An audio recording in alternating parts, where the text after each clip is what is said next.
Hello, my true crime lovelies. How are you? Welcome back to the break room. Come over here, sit with me. I have all of Sarah's IMS reports, like from her first arrest in 2018. There's only 2 entries there. I won't hype it up too much. And then since she's been in the Orange County Correctional Facility. So if you are interested in cheese slices and not just in the verdict, get your diet Dr. Pepper or Diet Coke or regular Dr. Pepper and come sit at my table. Okay, let's get into it. I'm going to put myself in the corner because the text is really tight. But yeah, let's just get started. So her first arrest in 2018 for strangling George, and she was charged with felony dating violence is what they have, how they listed in Florida. So it says victim is currently in OCCD custody. So in that case, George was her victim. And so he's in custody and she's in custody, right? So his booking number was 1822403, in case you're like, how do you know she's not the victim? Because this is her booking number, 180222404. They're just alerting. I think that's important because when you are the aggressor or the abuser, they have to notify the victim before they release you. So they're citing that the victim is in custody. So there'll have to be some coordination, right, of when she's released so that he's notified. The second one, a classification note, due to time restraint, unable to complete PREA interview today, will attempt at a later time. And that was 7/25/2018. The PREA is like the how do I say that? Rhymes with grape, the anti-grape conversation they have with them with the inmates to help them protect themselves. I will put it across the bottom of the screen so you guys can see it. It rhymes with grape against their will by other inmates. And so it's like a preventative discussion on, what to watch out for and how to be careful. So then that's all she had for that first time. And then we're going to go to February 25th, 2020. A face-to-face interview was conducted with the inmate. The inmate was advised of her custody level and given her new ID. PREA risk assessment questionnaire was reviewed with the inmate and all questions answered. The inmate has no issues with being housed in general population. Gen Pop, I think is what the kids call it. At this time, there are no risk assessment concerns with the inmate. The form will be forwarded for review, then scanned into IMS for future reference. Gang member affiliation? No. Or gang member / affiliation? No. Family members and or known enemies in OCCD. Is that Orange County Correctional Detention, maybe? OCCD? On the 27th, this is going to be long, I should say that if you don't have your beverage yet or you're waiting, just go grab it now, go grab you a snack, come back, we'll be here. On the 27th of February, 2 days after she's been there, 9:26 a.m. Informational on 226 reviewed. Staff requested protective custody due to high media coverage. Custody remains HMD. Inmate currently housed in a single cell with alert for pending PC. Protective custody is PC and psych observation. She wasn't doing too well in there, right? So they moved her from the dorm into a single cell because of the media coverage. And I'm interpreting that. You let me know your thoughts, of course, because these are whose 2 cents? Tanika's. So my 2 cents. I don't know why I just referred to myself in the third person. I think what they're saying is because of the media coverage, the other inmates are aware. Maybe some of them identify more with George than with Sarah, and so that could be a problem. So they're aware of it, or they could just be questioning her about it. But I would think because you're in protective custody, there's a threat to your life, and or you could be suicidal. So that's why there's a psych observation in there too. Dogs are here. Baby's asleep. We'll see what happens. There's your warning. Okay, dogs have been removed from the bed. They're terriers. Any noise they hear, they're protecting me. in their tiny little minds. Okay, on the 2nd of March, I keep wanting to reverse it. Anyway, the 2nd of March, there's a medical note. Please release the mental health detainer. So whatever hold they had, they're releasing that. Inmate affairs note. Ooh. On the 6th of March at 8:57 a.m., inmate Boone was approved for PC status, protective custody, with a follow-up 30-day review per Major Martin.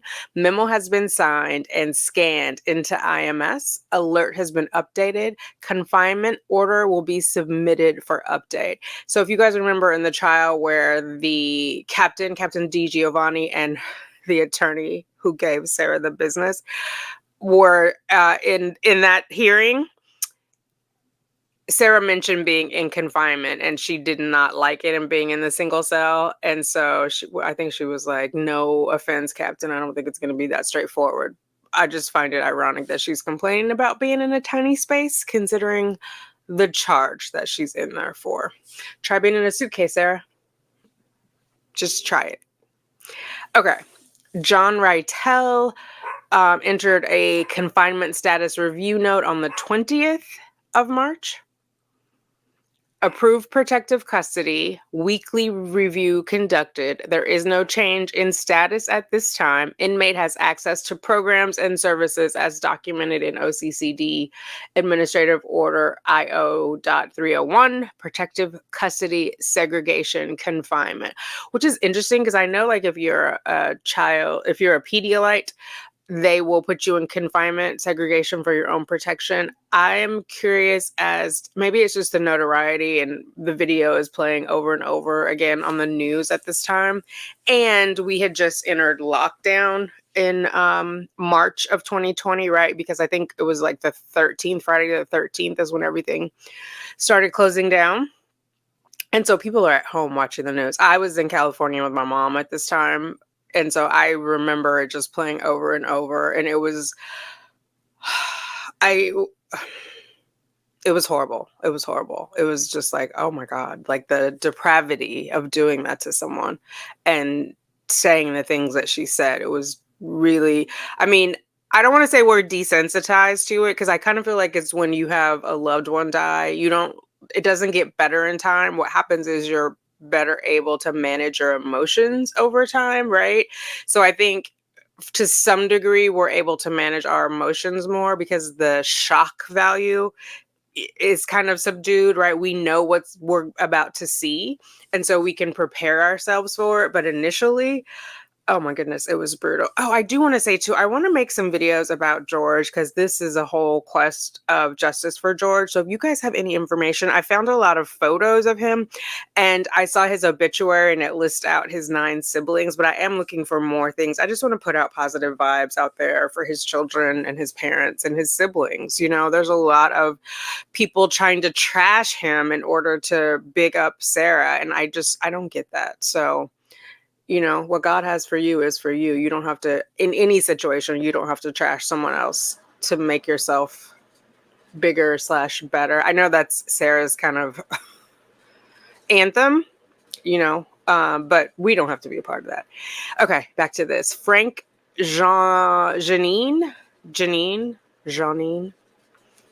Frank on the 30th. Also, inmate allowed recreation 30 minutes per Corporal Daniel. So she's not being punished. They're letting her out to have some recreation. I don't know what that means when you're in jail. Is that like you go to the gym? Oh, sorry. I scrolled while I was talking. Next time I'll take it down and then scroll. Again, members, it might be a little, just a warning. You'll see the scroll because I'm going to put it up for you guys before I edit it. Okay. Inmate was issued a property bag and informed that all items, when not in use, are to be placed in the property bag. Inmate was found to have 7 plastic bags in her possession. All items were taken, and inmate was counseled about her behavior. Note made for informational purposes. So she's in there. What is the date on that? Sorry. Scroll. On the 2nd of April, day after April Fool's Day. I don't know where she got the plastic bags or why she would need them. I'm going to infer that this is the flame retardant property bag, now infamously known. Also on the second at 3:05, inmate commissary checked against receipt and revealed 2 thermals, 10 cups, and 1 pack of Oreo cookies missing. Corporal Rosa present. So was she stealing it? It's 2 thermals, 10 cups, and 1 pack of Oreo cookies were missing. I'm guessing they were missing from the receipt compared to what she actually had. Okay. Approved confinement status review note on the 3rd of April. Approved protective custody. Weekly review conducted. There is no change in status at this time. Inmate has access to programs and services as documented in OCCD Administrative Order IO 301. Protective custody, segregation, confinement. Ooh, first officially marked negative officer contact, because I'm going to say having the 7 plastic bags and having unaccounted for items is negative, but maybe this is specifically, well, let's read it and see.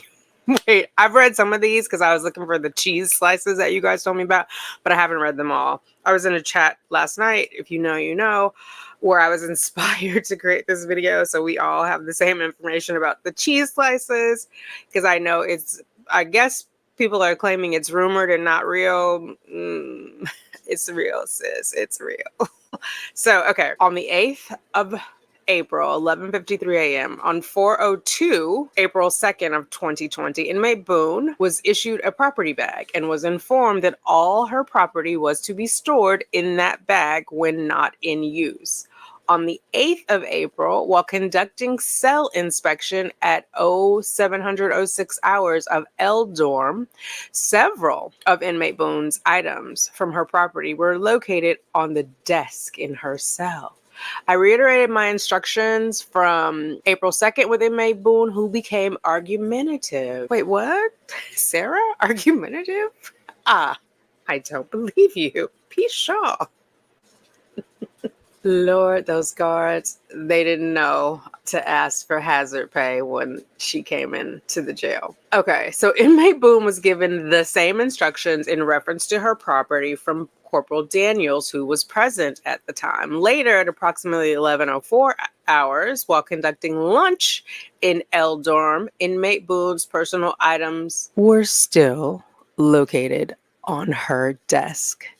I informed Boone that if she could not store her property as instructed, it would be inventoried and placed in her inmate property. Negative earned. So the other inmate property is out of their reach and they have to fill out a slip each time to get it brought back to them. So girl, I think she is testing boundaries at this point. Information on the 8th at 11:53 a.m. On 4:08, while collecting lunch trays, I observed that inmate Boone had not started to eat. What time do they have lunch? They're marking this at 11:53 a.m. I informed Boone that all inmates are given 20 minutes to eat. Inmate Boone became argumentative and stated, "I almost choked the other day while eating." I informed inmate Boone that was understandable, but she had not even started to eat. Inmate Boone continued to be argumentative and stated, "It's something different every day." I informed inmate Boone that these are Orange County rules and that they may vary and change at times, but she would be in compliance. Don't start none, won't be none. And honestly, this to me is a straight up Karen move. Like, the person who's enforcing the policy is not the creator of the policy. So there's nothing that you're going to say that they're going to be like, "Oh yeah, you're right. Go ahead and don't eat." Just wait so you only have 5 minutes left to eat, because that will definitely reduce your risk of choking. Lord Jesus. On April 13th, inmate Boone was allotted her 1 hour out of cell time. Oh, sorry, this is a negative again on the 14th of April. She spent the majority of her time on the phone, then decided to take a shower. She went over her time limit by a short amount of time. Tonight, inmate Boone was on the phone and I advised her that she had 30 minutes left. I again advised her when she had 20 minutes left. Once inmate Boone decided to finish her phone call, she had about 5 minutes left and still wanted to shower. I explained to her that she had 5 minutes to shower and that she will not be going over her time again tonight due to her using the majority of her time on the phone. Inmate Boone became argumentative, and it was again explained to her that she has 1 hour out of cell time to shower, make phone calls, and utilize the day room. Due to her spending her remaining time arguing, inmate Boone did not shower. Inmate Boone is not receptive to counseling and acts as if L Dorm's schedule revolves around her schedule. Negative earned. I mean, it's really simple math. Why not just take your shower first and then you don't have to worry about it? Unless it is your intention not to follow the rules. And maybe she's of the mind of like, what's the worst they can do to me? She's already in protective custody. She's already segregated. But I don't know, like just go along to get along. For me, the negative energy is not worth it, right? The argument, the whatever. But I'm not Sarah. As someone pointed out in the comments, that I wasn't as interesting as Sarah. To that, I say, perfect. That is the best compliment ever. Because I don't want to be anything like her if that is what constitutes as interesting. Approved protective custody, weekly review conducted, status review submitted to Major Martin. Major Martin, I am a Major General. Inmate has access to programs and services as documented in OCCD Administrative Order IO, protective custody segregation. All right, Sharon Kirby comes on the 20th of April. That is my childhood best friend's birthday. Happy birthday, Ishlatia. Inmate Boone approved for relocation to Gen Pop, FTC classification, notified of housing change, CPC memo signed by Major Martin, scanned into IMS. On the 22nd, 10:47 a.m., negative officer contact was logged.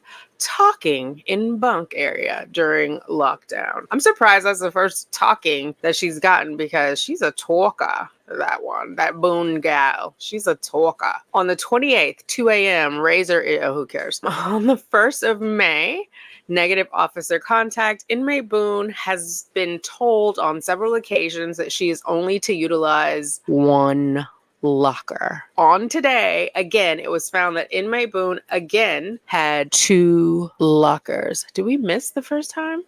I advised her the next time that the locker that is not assigned to her is full, the items in it will be put in the garbage, as I am thinking that someone left the items who was released. So because they're in a locker that's not assigned, oh my God, Blondinia DeBose is thinking it belongs to someone else, right? Because no one else's stuff should be in there unless it's someone who left. But alas, it's Sarah, and she's causing more work for someone else and gives no Fs. Oh my God. On the 3rd, I feel like it's escalating. Hopefully I'm wrong.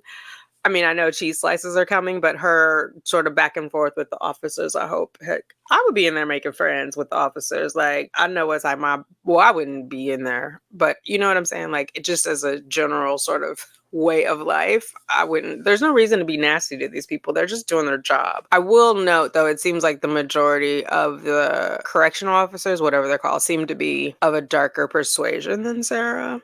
So maybe that. I'm only saying that based on a chat that I was in yesterday, which somebody used to live next to her, and it just is giving me like she likes to look down on people vibes.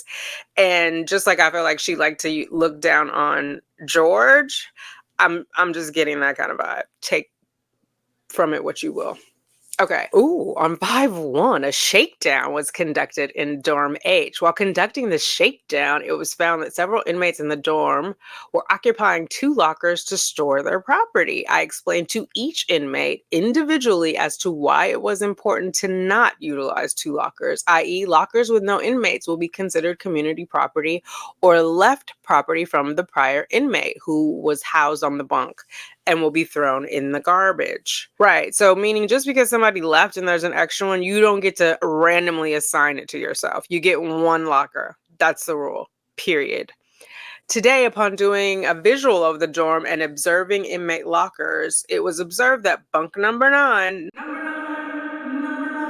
had property in it with no person occupying the bunk. When completing my visual, I returned to number 9 and removed the items in the locker, which constitutes a pair of orange shorts, Pepto-Bismol, and a pair of socks. Immediately, inmate Boone confronted me and stated, I am visually adjusting for what I'm interpreting this person meant. It reads comforted. I don't think inmate Boone has comforted anyone in her life. So I'm changing it to confronted. And I stated to me that the items in the locker belonged to her. I asked her, how can that be? Because she and I just had a conversation about not having 2 lockers. Inmate Boone stated to me that she was utilizing the locker because she was getting ready to get in the shower. Question mark. Showers were closed at this time. Inmate Boone, for some reason, believes that the dorm rules, or any rules for that matter, do not apply to her. Inmate Boone approaches the officer's desk and states to this officer, why is it that you always picking on me? I stated to her, I don't pick on inmates, but I do expect for inmates to follow the dorm rules. And when they don't, it will be addressed. And you know why it will be addressed? Because this is a jail and we have to have order. If I don't address it with you, then Sally Sue is going to be doing the same thing. And when I try to address it with her, she's going to say, well, you let Boone do it. So now I'm going to do it. And then Margaret Ann is going to pipe in. So we have to have order. We have to have rules. We have to have prison. You're not at Club Med. You are in jail. Why? Because you murdered someone. Let that, sink in. Inmate was not receptive. This is when she proceeded to ask for an inmate request grievance and to speak with a supervisor because she did not like what I was saying to her because she is different, i.e., height, race, religion, I don't know. I did not ask her to elaborate. Girl, the rules apply to everyone. Is there someone else in there who's not following the rules and you're different from them? What? This is an addendum. This is on the 3rd. This is an addendum to the last negative that inmate Boone received by this officer. This inmate stated to this officer that I don't like her because she is different. Isn't sure what she meant about this statement. Oh, the first refusal of the breakfast tray. Now, I'm going to say the breakfast tray was refused at 5:39. I would be refusing that too. Who is getting up to eat anything at 5:30? Well, now that I have an infant, I do on occasion. I get up, but I might have coffee, but not a whole breakfast. This is like some elderly people feeding times. And I say that as someone who's eligible for AARP. Okay.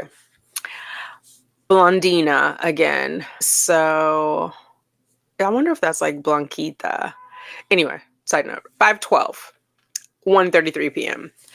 Airmark, Mr. Douglas, arrived at H dorm to see 2 inmates in the dorm. At the completion of the second inmate Boone approached the door and asked to speak with Mr. Douglas. So I believe Airmark is like a vending or snack or something like that. I see the trucks outside in New York, like up against, in front of businesses. So I think it's some kind of like sneaky snack. I mean, I'm sure that's not their official name, but like Zuzus and Wham Whams, Honey Buns, I think.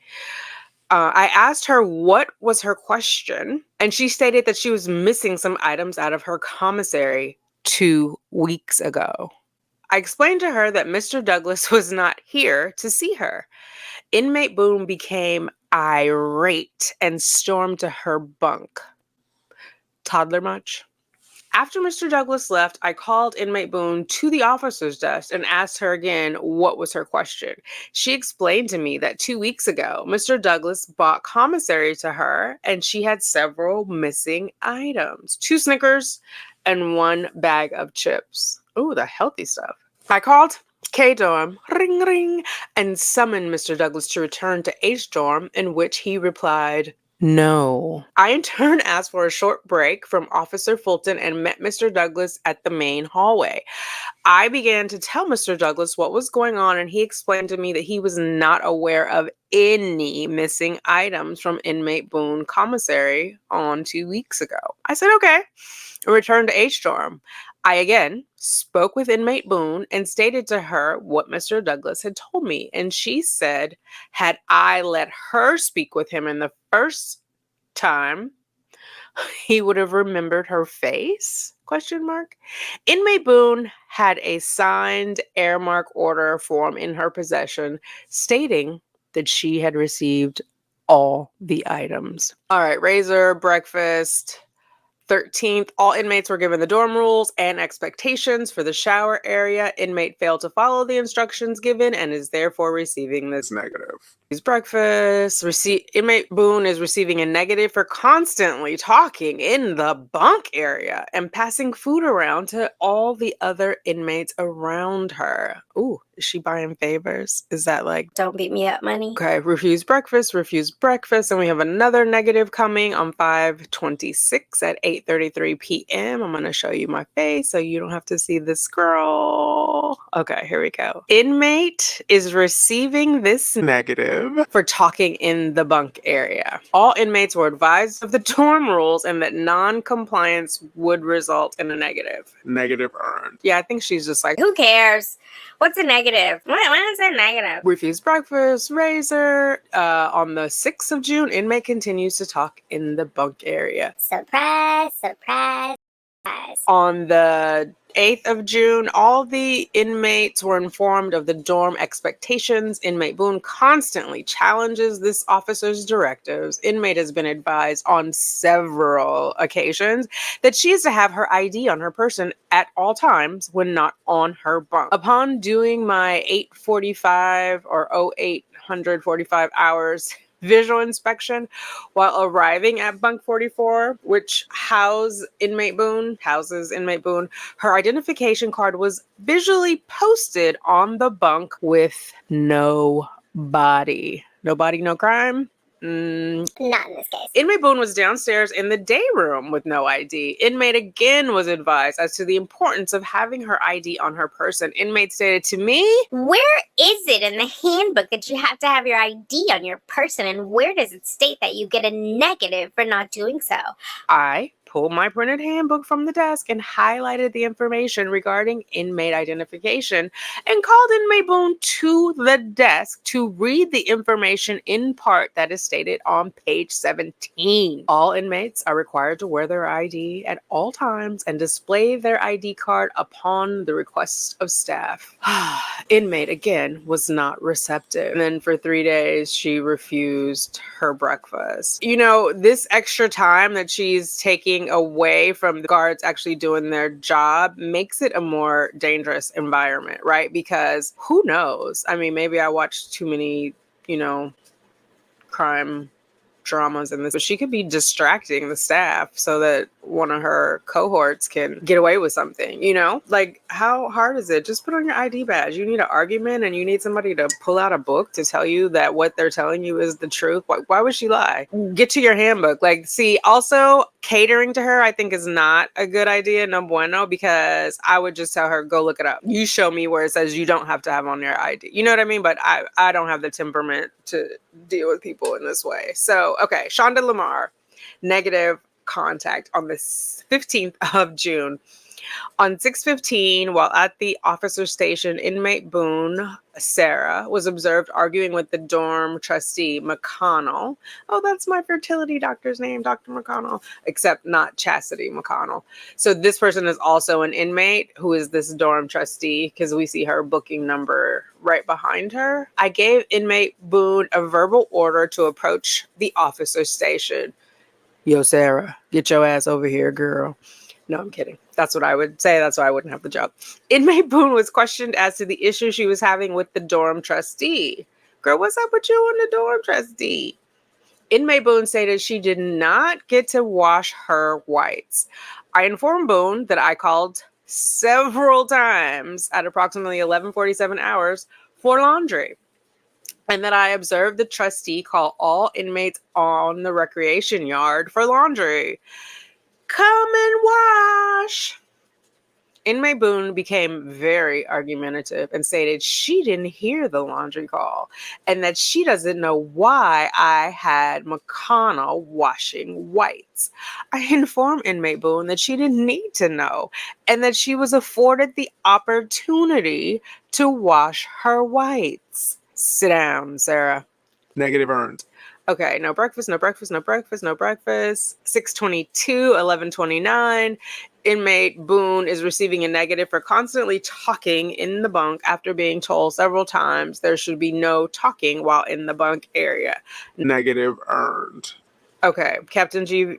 Giovanni, I'm not trying to tell you how to do your job, but I feel like it needs to escalate, like the punishment besides a negative. If you get 3 or more for the same negative, i.e. talking in the bunk when you're told not to, we got to get in protective custody for a day. She needs a little time out, a little Act right motivation. Okay. Refused breakfast, refused breakfast. Inmate Boone was observed. That's not mine. It's cut off there, so you can just see it doesn't have an I. Inmate Boone was observed talking in the restroom area. Oh my God, was she grabbing a smoke with her girlfriends too?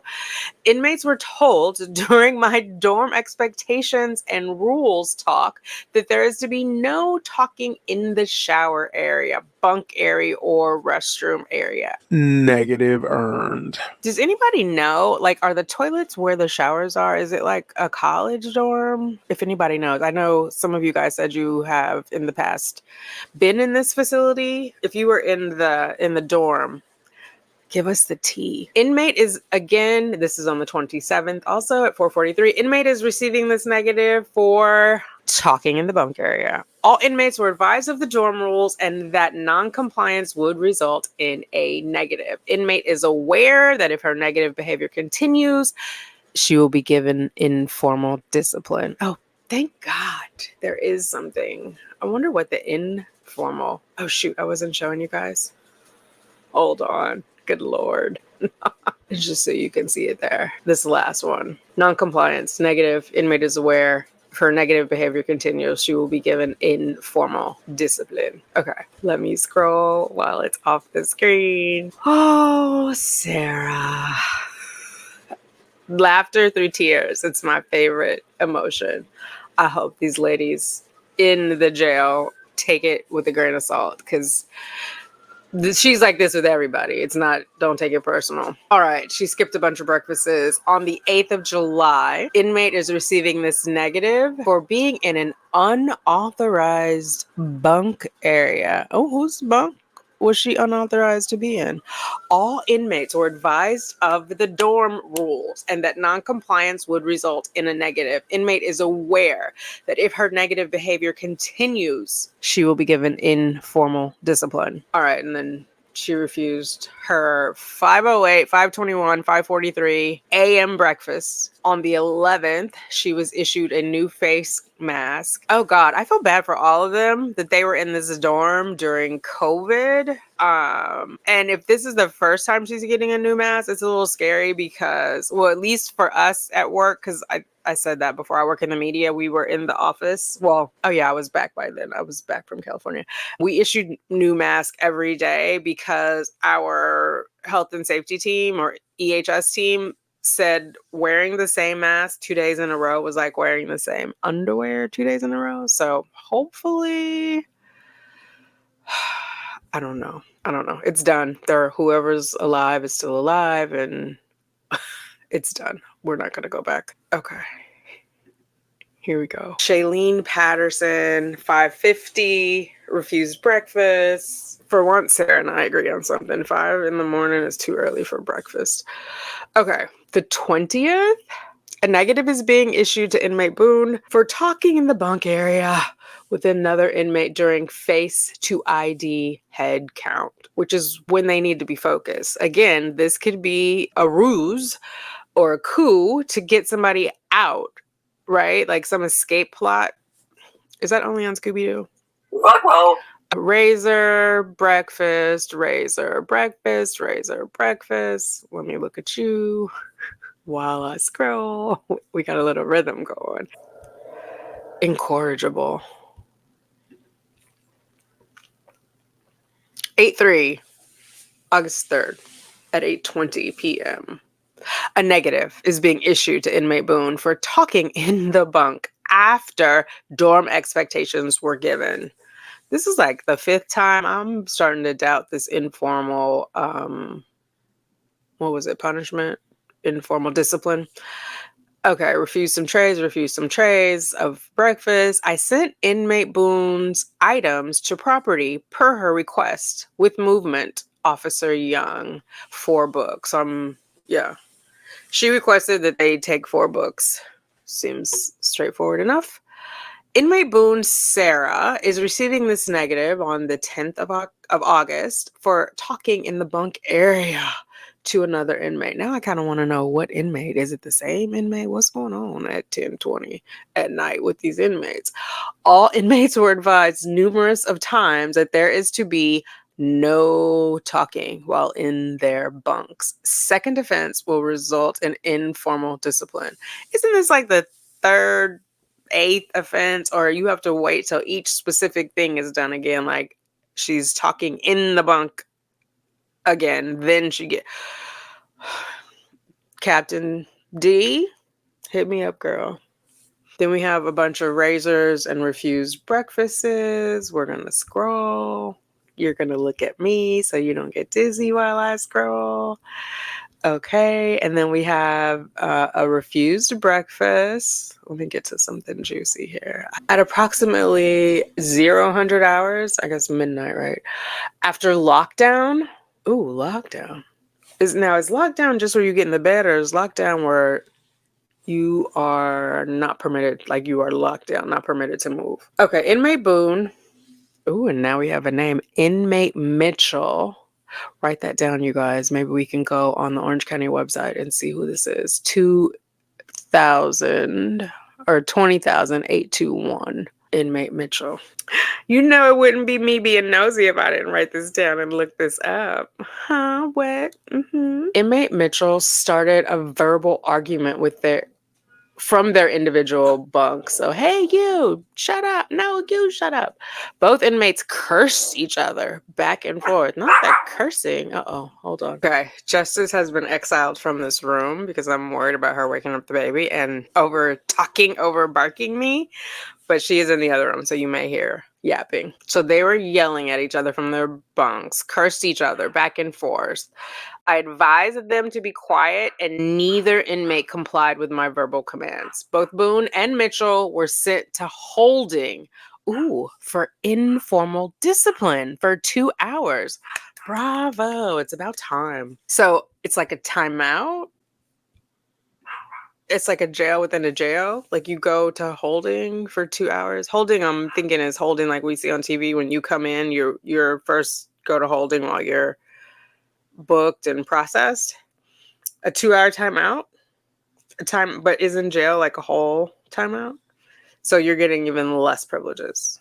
Is that am I tracking that? Y'all keep me honest. Is that what you understand?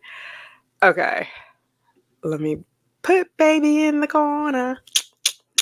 So this is the same day, August 20th, 2:46 a.m. They started early in the morning with the foolishness. Upon arrival from the holding cell, I spoke with inmate Boone about her behavior, arguing during count.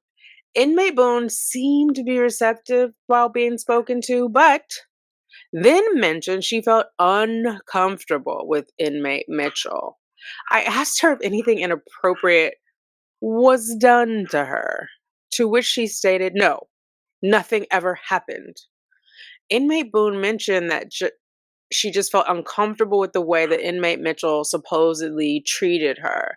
Now, how is Mitchell treating you any kind of way and you're in your bunk and she's in her bunk? What was she saying to you? Like, be the bigger person, turn over. I asked inmate Boone if she was in fear of her life. Inmate Boone stated, no, I am not in fear. You know why? Because she in there for that big M. I then asked inmate Boone if she wanted to be moved to another bunk area to avoid any other verbal disagreements with inmate Mitchell. Inmate Boone declined to be moved. At that point, inmate Boone refused all options that were given to her. This is for informational purposes. So again, she complains about one thing, people offer solutions, and then she's refusing all the solutions. But remember when she said in court, I'm always up for solutions. They're giving you some. My feeling is she feels so entitled. She shouldn't have to move. She should demand that Mitchell move. But boo, you're the one that feels uncomfortable. So Mitchell seems real comfortable where she is. And you ain't that uncomfortable. Otherwise, you would have taken this woman up on, you would take Miss Jennifer up on one of these offers. Anyway, refused breakfast. Inmate Boone sent personal items to property. Officer Lamar took it to the property room. 3 books. I wish they would tell us when the books come out. Because now is that 7 books there or is it 1 because she only has 4? Okay, on the 23rd, she's issued a new mask at 12:27 a.m. 8:24, 10:02 p.m. Inmate Boone is receiving this negative for talking in the day room while the nurse was in the dorm conducting medication pass. Again, extra distractions for no reason. I gave several loud directives to the dorm that there would be no talking while the nurse was present. Inmate Boone was sent to her bunk at 21:54 hours for no more than 2 hours of informal discipline. Oh, okay. So not in the holding room, but to her bunk. But like, is she allowed to read? I don't know that that's really a punishment. I mean, is it just me trying to give Boone extra punishment? I just don't. I mean, I don't know what I'm expecting them to do. Can they do stun cuffs in the cells? Like, is that a thing? Because clearly this little timeout within a timeout is not working for Ms. Boone. Skipped breakfast on the 25th of August. Inmate Boone approached the officer station in H dorm and asked if she could go in H dorm classroom and use the colored pencils. Girl, didn't drawings get you in this situation?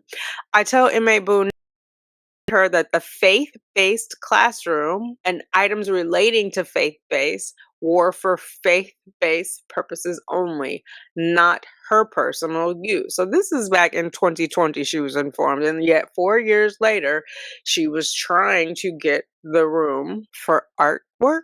Okay, the 29th she got a new mask. On the 30th of August, inmate was not scheduled to clean up in dorm room. Inmate volunteered to assist with cleaning where needed. Oh, positive officer contact.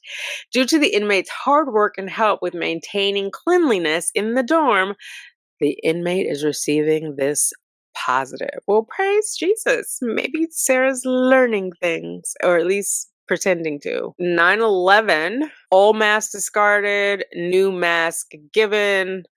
A bunch of razors. On the 4th, she had a razor. On the 11th, she had a razor. Do they get watched while they're using the razor? Is that a weird question? Like, how do you know they won't do self-harm or harm other people? Or are they only going in with the razor while they are singularly in the shower? Do you know what I mean? That just seems like I don't know. I'm not a razor girl. I guess you can't get waxed in jail. If you're going to do crimes, girl, get laser treatment ahead of time. Get rid of all. No, I'm kidding. Don't do crimes. Okay. Inmate refused breakfast. Inmate out to recreation at 8:17. Oh, okay. Aletha on 9:20. Oh, it's an RA reassessment. So the anti-grape reassessment. So probably from those notes of her feeling uncomfortable with Mitchell, they decided to do a little reassessment. Or maybe they do it regularly. I don't know. Did you see and understand the Priya video? Yes. Do you know how to report any new issues or concerns regarding your safety? Yes. Is there anything you wish to discuss with me regarding zero tolerance for sexual abuse or harassment?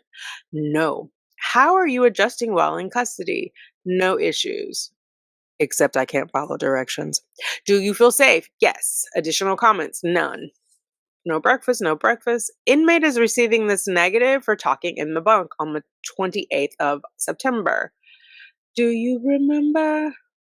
All inmates were advised of the dorm rules and that non-compliance would result in a negative. Negative earned. Okay, there's some more razors. This is a sad existence. I mean, it's probably not much different from when she was on the outside, except there's no booze, but I would be bored out of my mind. Like, I would just be absolutely bored. Not that it's supposed to be entertaining. I get that it's punishment, but this is why you don't do crime. Then you don't have to do the time. Although, I guess technically they're in jail. They're still innocent. Inmate was issued a new face mask in exchange for the old one. Where are the cheese slices, guys? Inmate is receiving a negative for excessive talking in the bunk area after being told several times there should be no talking after lockdown. Verbal refusal of breakfast trays. Positive officer contact on the 9th of October. Yay! Positive issue to inmate Boone for volunteering to clean. She volunteered without even having to ask her. All right. And then she received another mask on the 10th of October. And she was advised to maintain proper care of the mask. Maybe they're having them do it once a week. I don't know how many inmates are in there. Maybe it's a cost issue, and so they can't give them two daily. You know, I work for a major corporation, and so we wanted to keep everybody safe. So, and everybody wanted to come back to work. I shouldn't say it like that. Everybody was chomping at the bit to be there because stir crazy. All right, negative on, I don't know. I'm not going to scroll back up. It was either 1013 or before. So inmate Boone is receiving this negative for refusing to follow verbal orders from staff. All inmates were advised of dorm rules and that non-compliance would result in a negative. Inmate Boone Sarah received formal discipline in the form of 2 hours in the holding cell. Any further violations may result in further disciplinary actions. Negative earned. Refused breakfast. On the 14th of October, inmate Boone was advised showers only were open. Inmate Boone continued to question when would the rec yard be open. She was given the directive to return back to her bunk. Inmate was counseled after her insolence towards staff. Like, ma'am, we don't owe you any answers. It's showers only right now. Take a shower, have a seat. It's the entitlement for me. Even in jail, you're entitled. Like, wow. Imagine out in the free world. She does not belong amongst us. Inmate was observed not wearing her mask properly after being told several times to wear it the correct way, placed on bed for 2 hours. Yeah, because you might be contagious and spreading everything else, and then that just becomes a whole issue. And for your own safety, ma'am, heavy smoker. Although there's no smoking in the jail, right? Because they wouldn't let her take her cigarettes there. Inmate is receiving this negative for not having her mask on above her nose after all inmates were advised to do so. All inmates were advised of the dorm rules and that non-compliance would result in a negative. Then we have a negative coming up on the 19th. And I want to say, is she not wearing it over her nose because she can't breathe? What, Sarah? You can't breathe? You don't like that? How do you think George felt?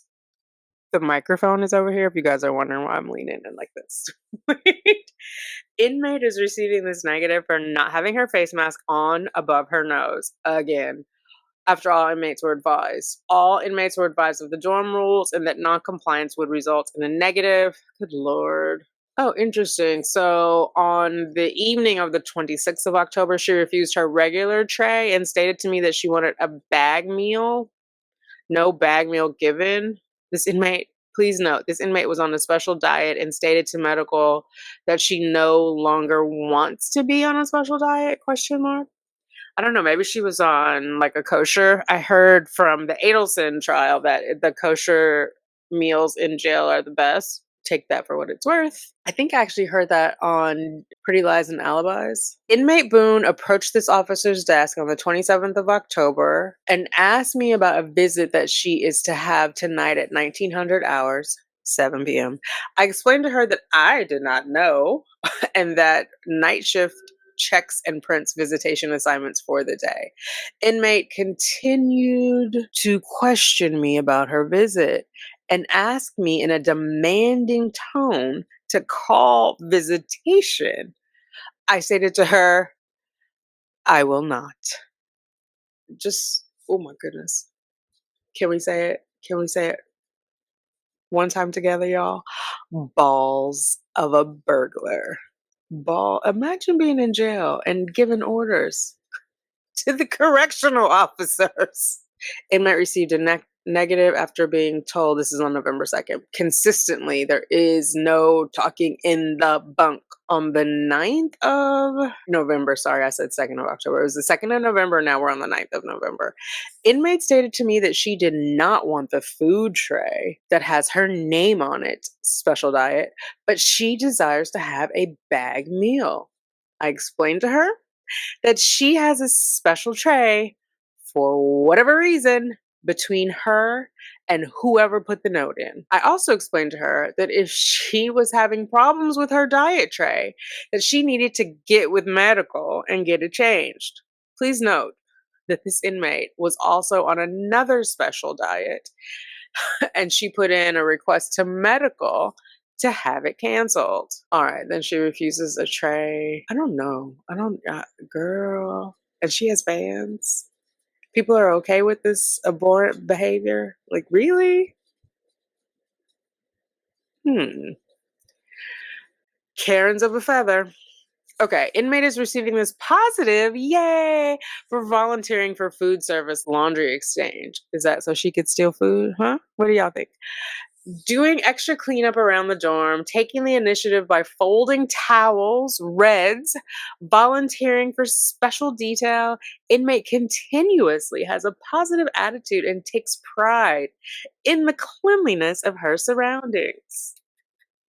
On the 19th of November, she received a bag meal in lieu of dinner tray due to allergy. Inmate received bread from regular tray. Wonder what the allergy was. Do you think they get shellfish in there? Peanut butter? In the afternoon of the 21st and the evening of the 22nd, she got bag meals due to food allergies. She got them in lieu of her dinner tray. Inmate volunteered on the 28th of November, so this is around Thanksgiving. I don't know when it was that year, whatever that last Thursday is. But 5/14, inmate volunteered to work for the day as the dorm trustee due to the trustee having the day off. Wait, isn't the trustee an inmate? And she's spelling trustee wrong. Shandi. Come on, Shandi Patel.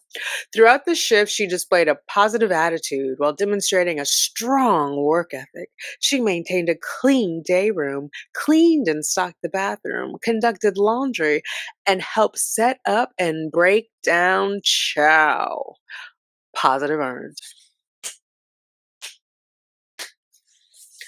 On the 2nd of December, being that inmate Boone is allergic to soy, okay, now we got it. Inmate was given a bag meal. What are they having that has soy in it, like multiple times? Inmate stated to me that she wanted a tray. I stated to her, no. Inmate Boone constantly plays the officers when it comes to her meals. Some days she's allergic to soy, other days she is not. Inmate was observed in the day room during chow eating a regular tray with soy and beans, question mark. Informational purposes only. Like soy and bean, was she having edamame? So we saw that in her more recent IMS too. Like if mom says no, go ask dad type of energy. Girl, you can't be allergic to soy in the morning then fine in the afternoon. Like she's probably visually inspecting the food and then saying, oh, I don't want that, so I need what's in the bag.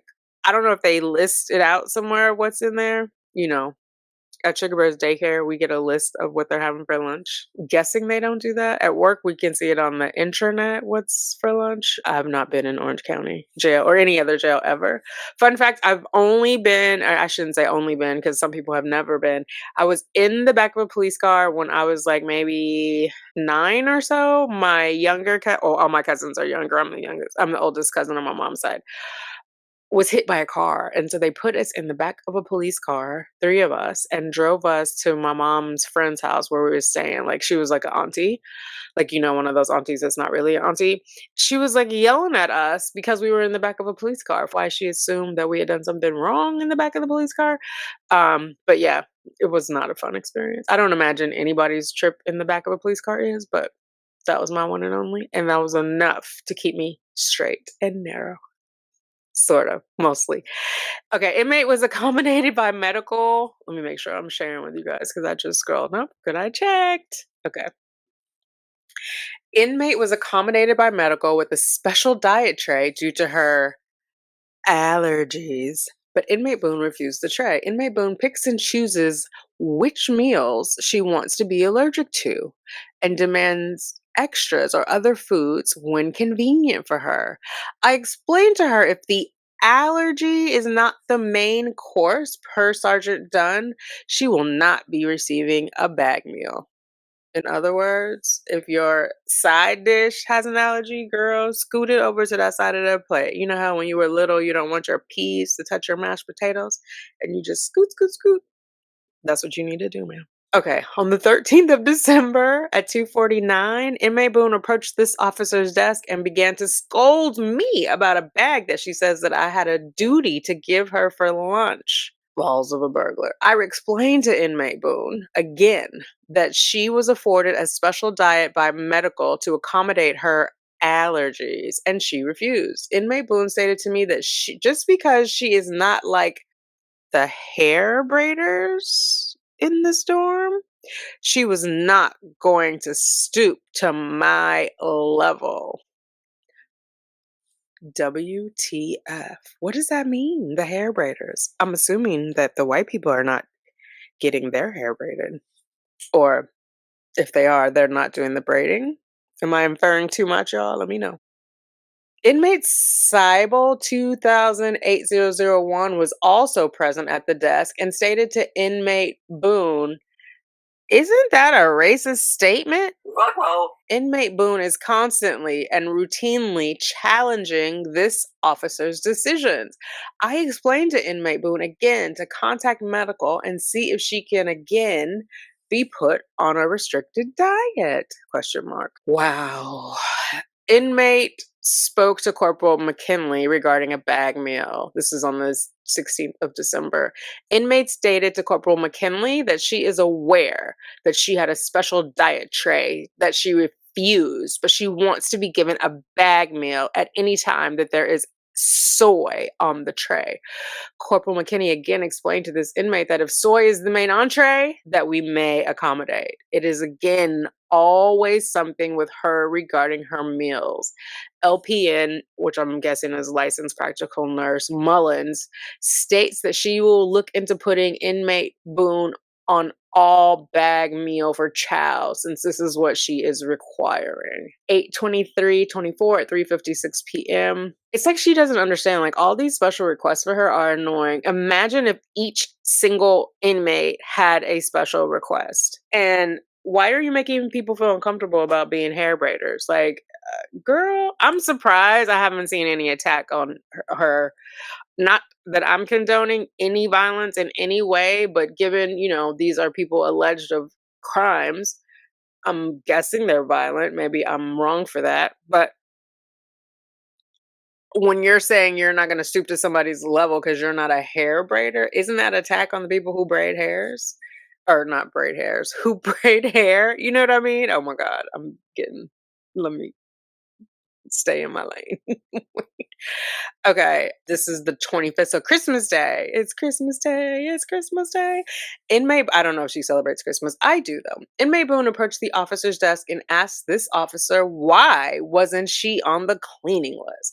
Because she was on the cleaning list this morning by Officer Green. This is Blondinia again. I explained to her that per medical and her alert, she's on a no work status dated 12/12 by Nurse Harder. Inmate Boone stated to me that this cannot be because Officer Bridges on yesterday stated to her that she has no order, and the officer called medical and they also confirmed that she is no longer on a no work order. I called Officer Briggs in J Dorm, and Officer Briggs communicated to me that she never had a conversation with Inmate Boone regarding her work status. Surprise. I explained to Inmate Boone, girl, you gotta not even trust but verify. Just verify. You doing the right thing, Blondinia. I should send her flowers. I should see if she still works there. Good Lord. She is doing the Lord's work. I explained to Inmate Boone, per her alert, she is still under a no work status and that she cannot work until this is cleared. Inmate was not receptive and asked me to call medical. Now you telling the woman how to do their job. And I stated to her, I will not. And she can speak with the nurse this afternoon if she would like during medical pass. Oh my God. Okay. No breakfast. No breakfast. Blah, blah, blah. On the 13th of January, Inmate Boone refused chow today. Inmate Boone is allergic to soy and was offered a bag meal in which she refused. Who cares? Let her starve. On the 22nd, is she doing a hunger strike? She refused lunch. I called the inmate kitchen and spoke with John. I asked him what was in the hot dogs, and he stated to me it was soy and chicken. Inmate Boone is allergic to soy. Bag meal offered. Soy and hot dog? Soy and chicken? And a hot dog. That sounds gross. Inmate Boone continues to pick and choose which soy meal she wants to eat. Today, lunch consisted of potatoes and soy meat? Question mark. Inmate Boone constantly challenges this officer's decisions. I have spoken with medical on several occasions regarding getting Inmate Boone a special diet tray again. To no avail. On this AM, this is the 2nd of February, on this AM, I made an announcement for personal laundry. Most of the inmates came down with their laundry as I was observing the process of how the new dorm trustee did laundry. I noticed that she and Inmate Boone were conversating for a while. I think she means having a conversation. I observed Inmate Boone put her personal laundry in the left laundry machine. As I was conducting my visual, just out of curiosity, I looked into the laundry machine and saw that the only items in this particular machine were Inmate Boone's. Being that we do not wash linens in the dorms, I took the sheet out of the washing machine and put it in the garbage bag and placed it on the door. Inmate Boone, this is Blondinia again, y'all. They are like oil and water. Inmate Boone approached me in a defensive manner with her hands on her hips, the non-existent ones, and stated to me, "So you are going to give me another sheet?" I asked her, "Why don't you have a sheet?" She continued to babble about why she did not have a sheet and also why she put her sheet in the laundry and so on and so forth. I explained to her that linen exchange is done on the night shift, other than an emergency. Inmate was not receptive and stated to me that this matter is something else to add to her notes. Question mark. I stated to her, please do exactly what you have to do. But now you are displaying a conduct that disrupts the orderly and security, or probably the orderliness of and security of this dorm by yelling at this officer. To continue to have order in the dorm, Inmate Boone was escorted to the holding cell for informal discipline for 2 hours. That's right, Blondinia. Blondinia. Show her who is in charge, because it ain't her. She ain't running nothing but her mouth. Inmate is receiving this negative for talking in the bunk on the 4th of February. All inmates were advised of the dorm rules and that non-compliance would result in a negative. I refused breakfast, razor, negative contact on February 18th. Oh, wait, she didn't get any on George's birthday. Okay. So we're coming up upon a year for her right now, which is a little crazy, right? So I know I believe it was August of 2020 is when she had waived her right to a speedy trial. I wonder if we should do like a timeline of her and these incidents and what she writes in her letter. Oh, I don't think she was writing letters yet though, because this Padilla is still there. But just like some sort of correlation, because I feel like she must have a miserable existence in and out of jail, which is why she's so aggressive towards people. Because it's free to be nice. It costs nothing. You're nice. You smile. Other people smile. It's contagious. Nastiness is like, oh God, who has that energy? It's exhausting. Healing. It's a beautiful journey. She's receiving a negative. While on break, Corporal Gilreath informed me that she instructed inmate Boone to go to her bunk. Inmate Boone was not properly wearing her face mask as per the CDC guidelines. Inmate Boone informed Corporal Gilreath that she had some type of medical cream applied on her face, oral herpes, and she couldn't wear her face mask for 30 minutes. Inmate Boone also informed Corporal Gilreath that Officer Fulton was aware Inmate Boone did not have permission by this officer to improperly wear her face mask. Negative earned. What kind of cream is going to stop you from having your mask? Are you saying the mask is going to absorb the cream? Just hold it out like this, but cover your nose, cover your mouth. Otherwise, you're just having a chin hammock. Okay. Refuse breakfast. On 3. This is written on 3/17, but on 3/16, while working in FDCH dorm, inmate Boone approached the officer station and stated she was still having issues with inmates Willis Quashanda. Is Quashanda of the hair braiding village? And Sandra Linton. Are they ganging up on her? Because she's mouthy. On 3/15/21, I spoke with all inmates concerned due to them having a disagreement in the bunk area. Inmate Boone stated that inmate Willis and Linton were harassing her and calling her a killer. Again, I spoke with both inmates about the situation. Are you getting down? Both inmates stated that inmate Boone was lying. Linton and Willis stated that they were arguing because Boone is talking about them while she thinks they're sleeping. Due to inmate Boone demanding that both inmates be separated. How can she demand that? Who is she? You are not running the jail. And she not be moved. I felt there was inmate manipulation in play. I spoke with Corporal Sutton about the incident, and she stated she would speak with the inmates. So again, just as in her relationship with George, she is pitting a person of color or persons of color against her and involving law enforcement. And they straight up said she was lying. And even if they did call you a killer, I mean, ma'am, you're allegedly one, at least. You want them to just throw the allegedly in there?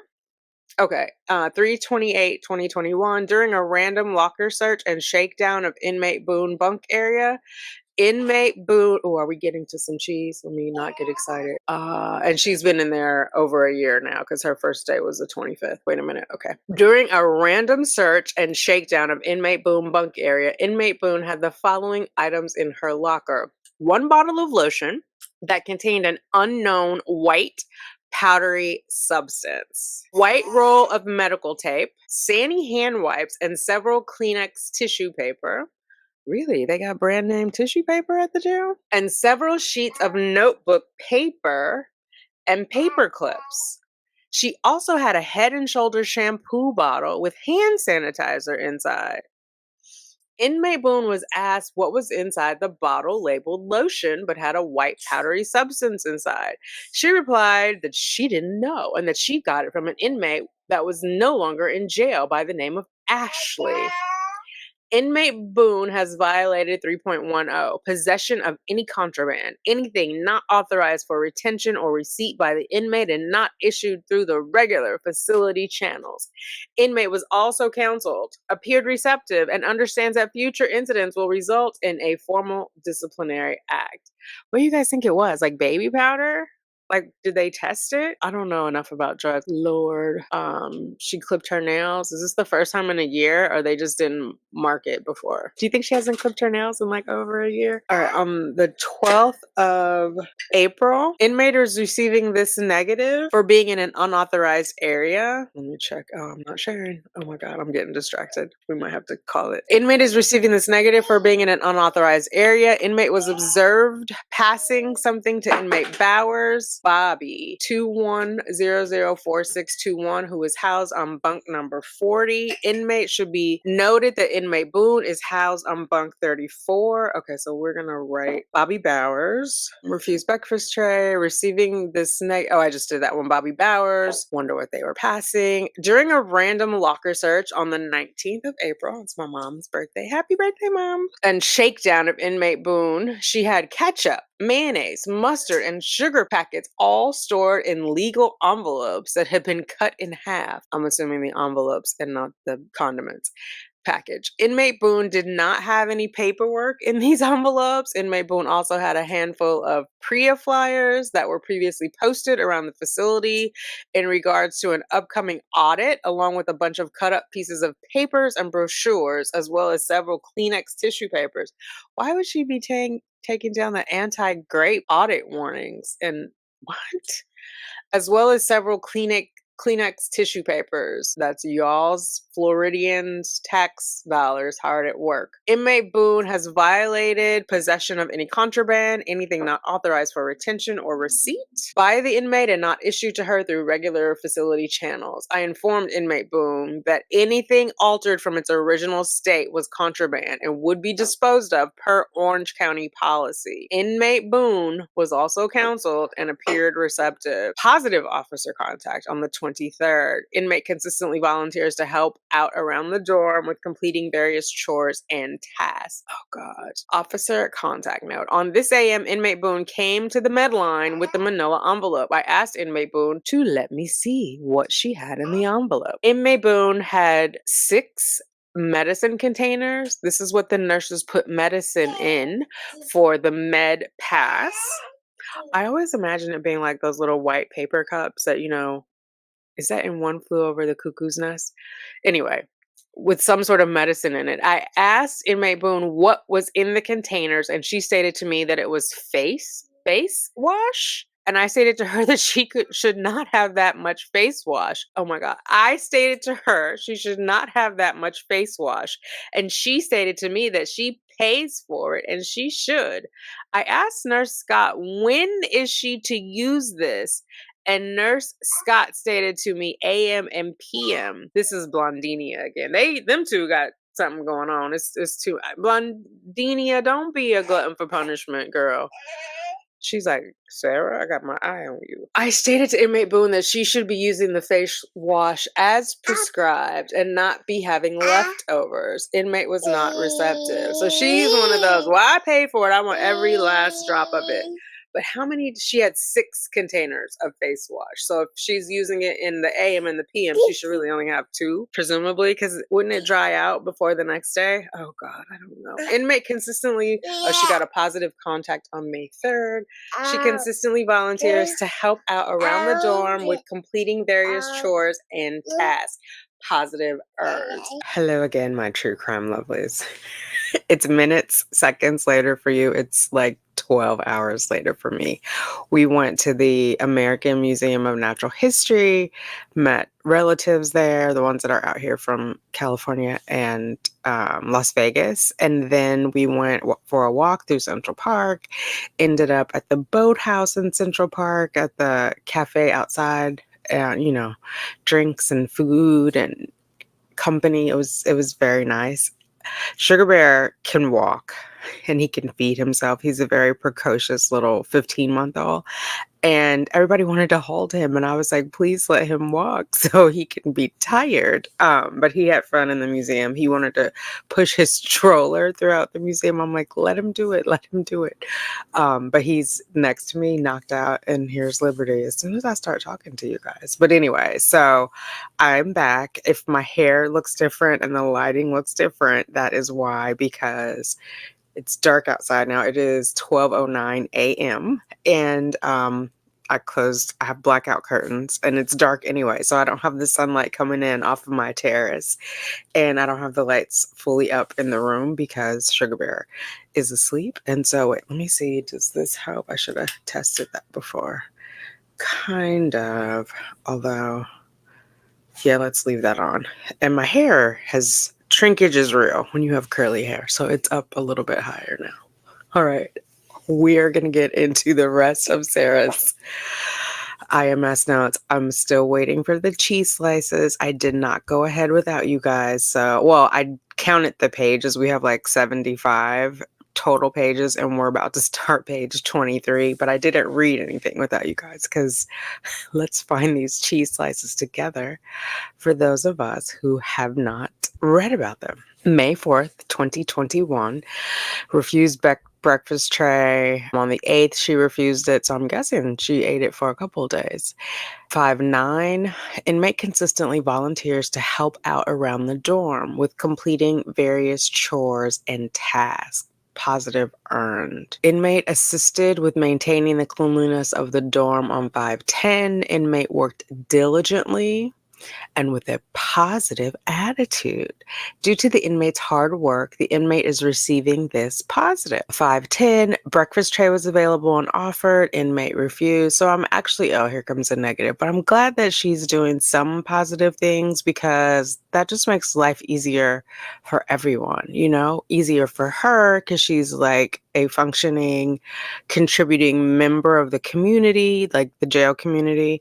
And it's like the officers don't have to be overly focused on her, and that can just be a chiller vibe for everybody. You know how sometimes if you have a bad day, you may carry that energy like from, or if you have like a bad incident in, say, the pharmacy, and then you I'm going through another round of fertility treatment, so pharmacy is top of mind.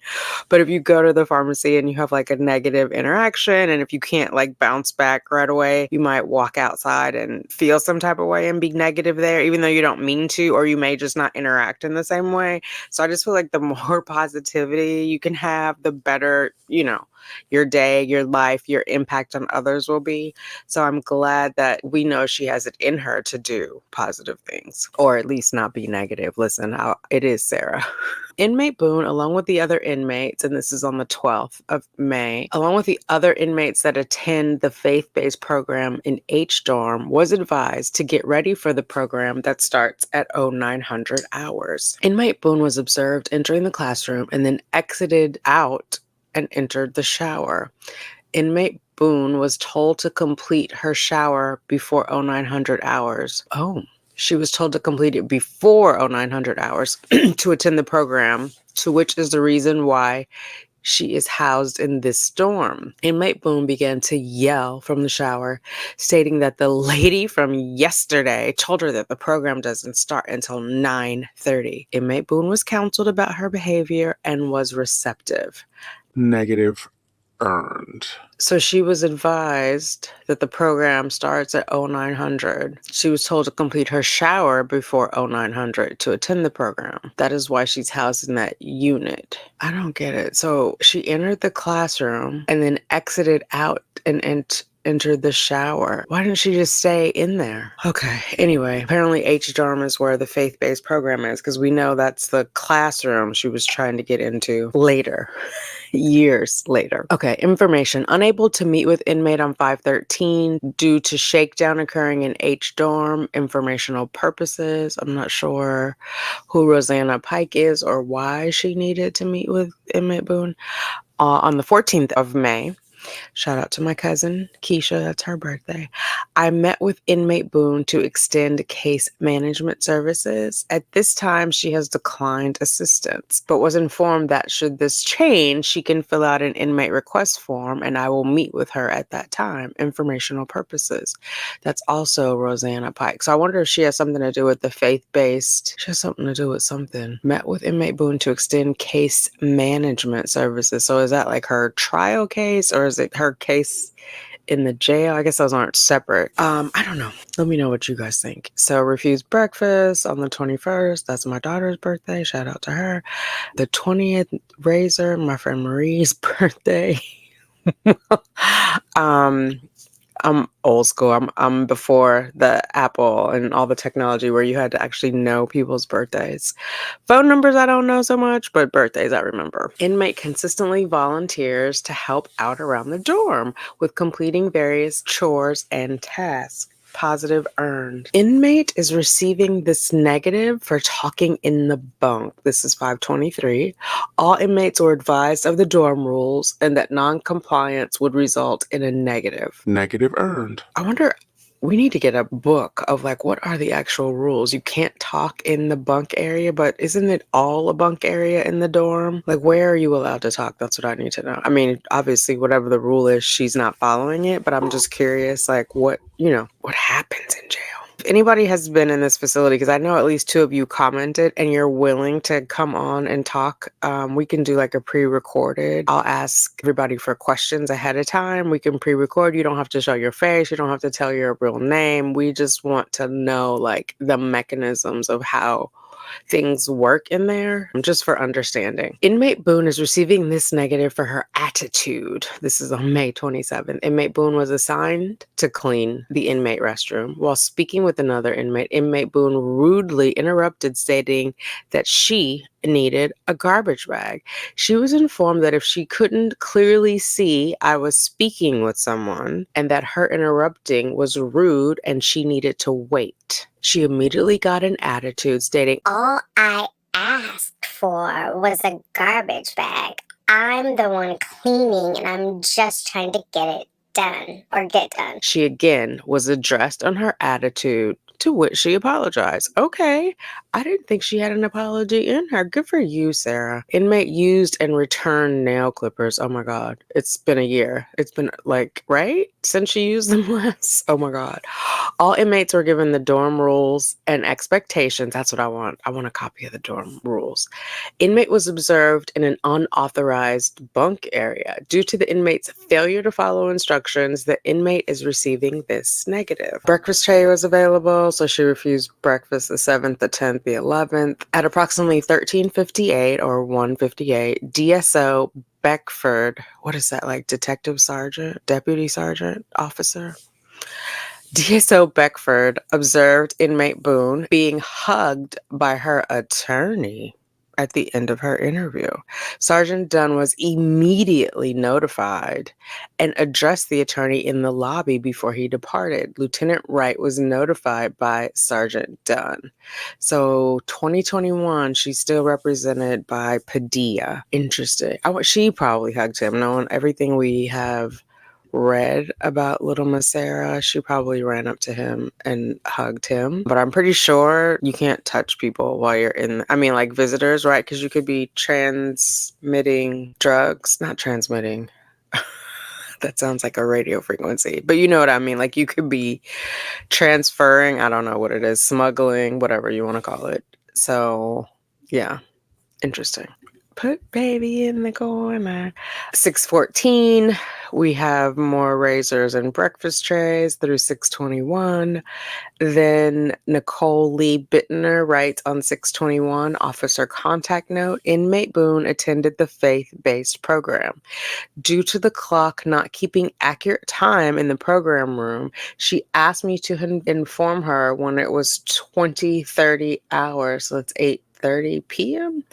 At 20:30, I informed her of the time. Upon exiting the program at approximately 20:50 hours, inmate Boone approached me and stated that the program's instructor, Ms.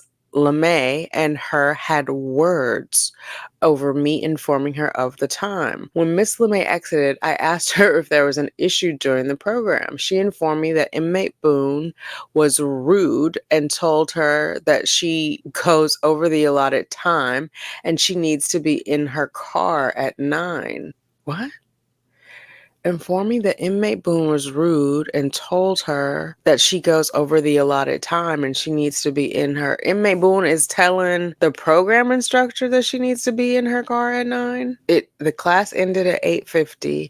Oh my God. Miss LeMay stated that she would speak with the chaplain about inmate Boone's behavior and to clarify the time. Sarah, just if you don't want to be in there, and then there's something else going on, because why does she drag the officer in to tell her, to let her know of the time? She wants to know when it's 8:30. she was informed that it was 8:30, and then she comes right to the officer and states the program instructor had words with her over the officer informing Sarah of the time. Like, you are dragging this officer into some mess. And obviously, if the clock is off in the room and the instructor is looking at the clock in the room, she's gonna go by there. What like a person who was trying to avoid drama would do is inform the instructor, hey, this clock is off. I've asked the officer to come in and let us know when it's actually 8:30. Is that okay with you? You know what I mean? Like, it's too easy to do right. It is too easy to do right. Going to page 26.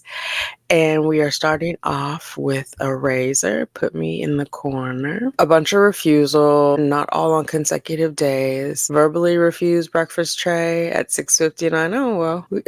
Yeah, so maybe they change when it's summer hours. I don't know. 7 o'clock refused. 7:03. Although we learned in the later ones that we've recently looked at that sometimes they don't enter them. Although it's supposed to be, you're supposed to do it like the date observed, and then there's a difference between created. So like this was observed and created at 5:23 a.m. But like ostensibly you could observe it, I don't know, 4 a.m. and not create this log until 5:23. It doesn't seem like they're quite following that. Okay, negative officer contact on September 1 at 5:16 a.m. Inmate Boone has gone above and beyond to help staff. Inmate Boone had volunteered to clean the dorm for the last 5 days. So that sounds like a positive contact, not negative, but they didn't say a negative earned. So, but that definitely does not sound correct. Well, at least the title is not consistent with the description. On the second, inmate is receiving this negative for not being properly dressed when leaving her bunk area. I'm surprised that's the first time she's gotten that, given what we've seen of her attire in the body cam footage. Properly dressed, includes face mask, which she did not have on. Negative earn. Okay, I take that back. She's had several questionable use of face mask. Refused breakfast tray. Now we're getting into the end of September here. A couple of refused breakfast trays. Classification note by Daphne Atkins. Inmate Boone was removed from the faith-based program on today due to several complaints of intimidation. What? Ma'am, not intimidation. I'm gonna need you to do better. Sarah, intimidation in the church?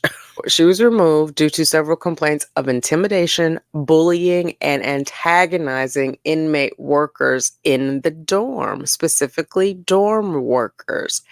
I spoke with her approximately 3 weeks ago due to complaints from an inmate worker assigned to dorm trustee. I advised her she would be removed from the faith-based program and relocated if she continued this negative behavior.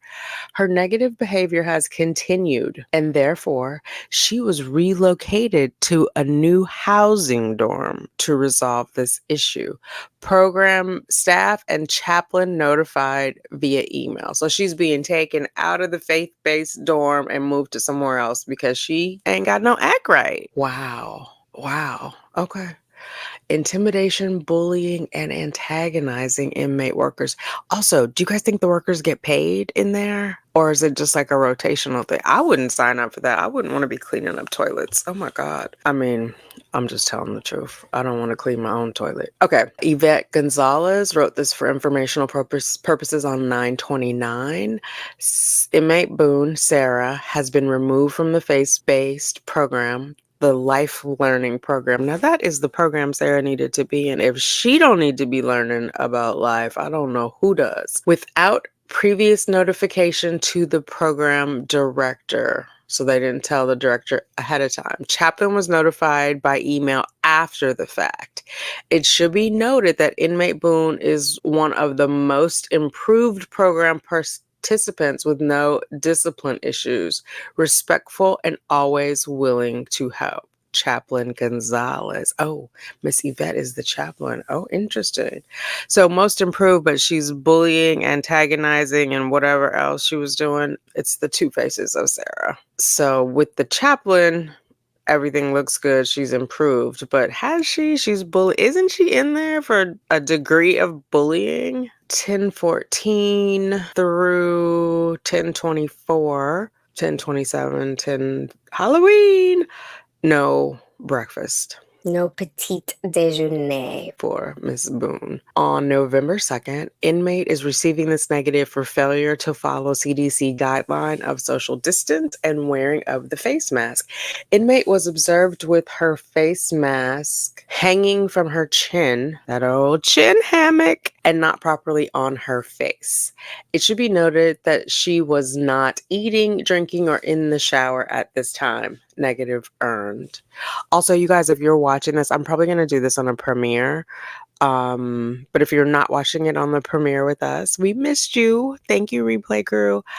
You can fast forward me. You can put me on 125 or 150. It'll still be the same info. Okay. 11/2 at 1:10 a.m. Inmate is receiving this negative for talking in the bunk. All inmates were advised of the dorm rooms rules and that non-compliance will result in a negative. Negative earned. Okay, so refused breakfast tray. 11/9. On today, November 9th, 2021, inmate Boone Sarah approached the officer desk and asked if any mail came today. I told her no. Inmate Boone didn't like that answer, so she got an attitude and continued questioning this officer about the mail. She stated that she finds it very odd that the mail hasn't come in 3 days and demanded that I call to check to see if B dorm had any incoming mail for today. Have a what? I then explained to inmate Boone that I am unaware about that past few days because I wasn't the dorm officer. I can only speak for today that there is no mail for B dorm today. And lastly, I don't need to call anyone regarding mail. FDC has a system put in place for mail. Inmate Boone then demanded an inmate request form. The form was made available to her and she stormed off. Inmate Boone constantly questions the officer's authority and gets an attitude when she doesn't get her way. Okay, Miss Ebony. Kenya Johnson on 11/11/2021. Oh, we skipped Sarah's birthday in here. It's okay. But that would have been what she was born in 7/7. She's 44 now, in 2021. 11/11. All inmates were given my dorm expectations and advised several times there would be no talking at any time in the bunk, shower, or bathroom areas. After ensuring all inmates understood the verbal orders given to them while conducting chores of the dorm, the inmates continued to talk in the bunk area, disregarding the rules of the dorm. All inmates in the dorm were informed that they would remain, maybe be remanded on their bunks for 2 hours, which was documented in my IMS. Inmate Boone approached the officer desk stating that she had to contact her attorney before 2 p.m. I advised inmate Boone that once the 2 hours are over, the phones will be available for use. Inmate Boone then started to become argumentative with me, stating this is not fair and this is cruel punishment. Inmate Boone requested an inmate request form and to speak with the supervisor. Inmate Boone turned in an inmate request form on this matter, which was given to the supervisor. Ma'am, you should have followed the directions. I don't understand. Like, consequences. Sarah, consequences. Cruel punishment. Holding you accountable for your actions is cruel punishment. Inmate Boone started to become argumentative with me, stating this is not fair. It's not fair. And this is cruel punishment. What would Judge Koenig say? That's your opinion, ma'am, and you're certainly entitled to it. I'm like, oh my God, I don't know. These guys are going to have a celebration when Sarah finally gets carted off to jail to prison. Lord. It's a lot. That's just so much. Breakfast refusal, negative. Inmate is receiving this negative for talking in the bunk. All inmates were advised of the dorm rules and that non-compliance would result in a negative. Negative earned. Breakfast, razor breakfast, refused lunch. Then we have an informational coming. Refused breakfast. I don't know where. Oh, is the breakfast refusal informational. Okay. And we've got Kenya back on the round. We have Ebony. So she's away from the other Blondia now because she's in a different dorm. I don't know if they rotate or not, but it just seems like there's new names who are entering these. On the 6th of December, Ebony entered. On today, inmate Boone approached the officer desk with an inmate request form along with 2 handwritten pages that were attached stating that she wanted to grieve video visitation regarding her visit that took place on yesterday, December 5th, 2021. Inmate Boone stated that her visit was cut off for no reason. Officer Veal, made it very clear to Inmate Boone that her visit didn't get cut off for no reason. I'm sure it was a reason. I then asked her if she addressed her concern with the officer that was on duty yesterday. She stated she did, and the officer explained to her, being that her son departed the at-home visitation screen, her visit ended. I then stated to Inmate Boone, there is the reason. I'm not sure what she is trying to grieve. I took it upon myself to landline video visitation. I spoke to Miss Sanford and advised her of Inmate Boone's concern. Miss Sanford asked me to place the phone on speaker so that Inmate Boone can hear the rules on how video visitation works. The rules are no different from an on-site visit. Inmate Boone was still a bit upset, but appeared receptive and now understands how video visitation works. Inmate Boone still insisted on speaking to a supervisor. Sergeant Dunn was notified and made aware of the situation.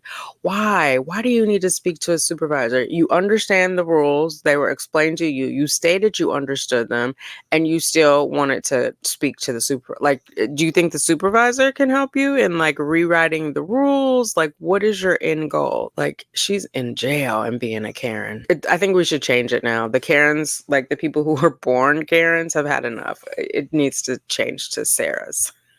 Because Lord. Inmate Boone was called for a visit. This is on the 14th of December. Rosevelis, I'm not sure how you say that, Ortega Marrero is writing this one. Inmate Boone was called for a visit. Inmate Boone arrived for the visit without a mask on and asked for a new one. Inmate Boone was asked for her old mask to verify the nose clip was intact. Inmate Boone stated she threw the mask in the trash and was unable to provide one. Inmate issued new mask and reminded that a mask must be shown intact in order to be issued a new one. I'm gonna say that's not a great policy because you have to give her a mask, and if she throws it away, do you know what I mean? I'm not saying that she was right for throwing it away, but what's the consequence? If she doesn't give you her old mask, you're gonna refuse to give her a mask? Then anybody who doesn't want to wear a mask, their mask will just go missing. All right, info.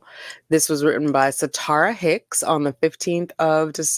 Info, Inmate Boone had an attorney visit tonight at 23:30 hours, 11:30 at night, with attorney Mauricio Padilla.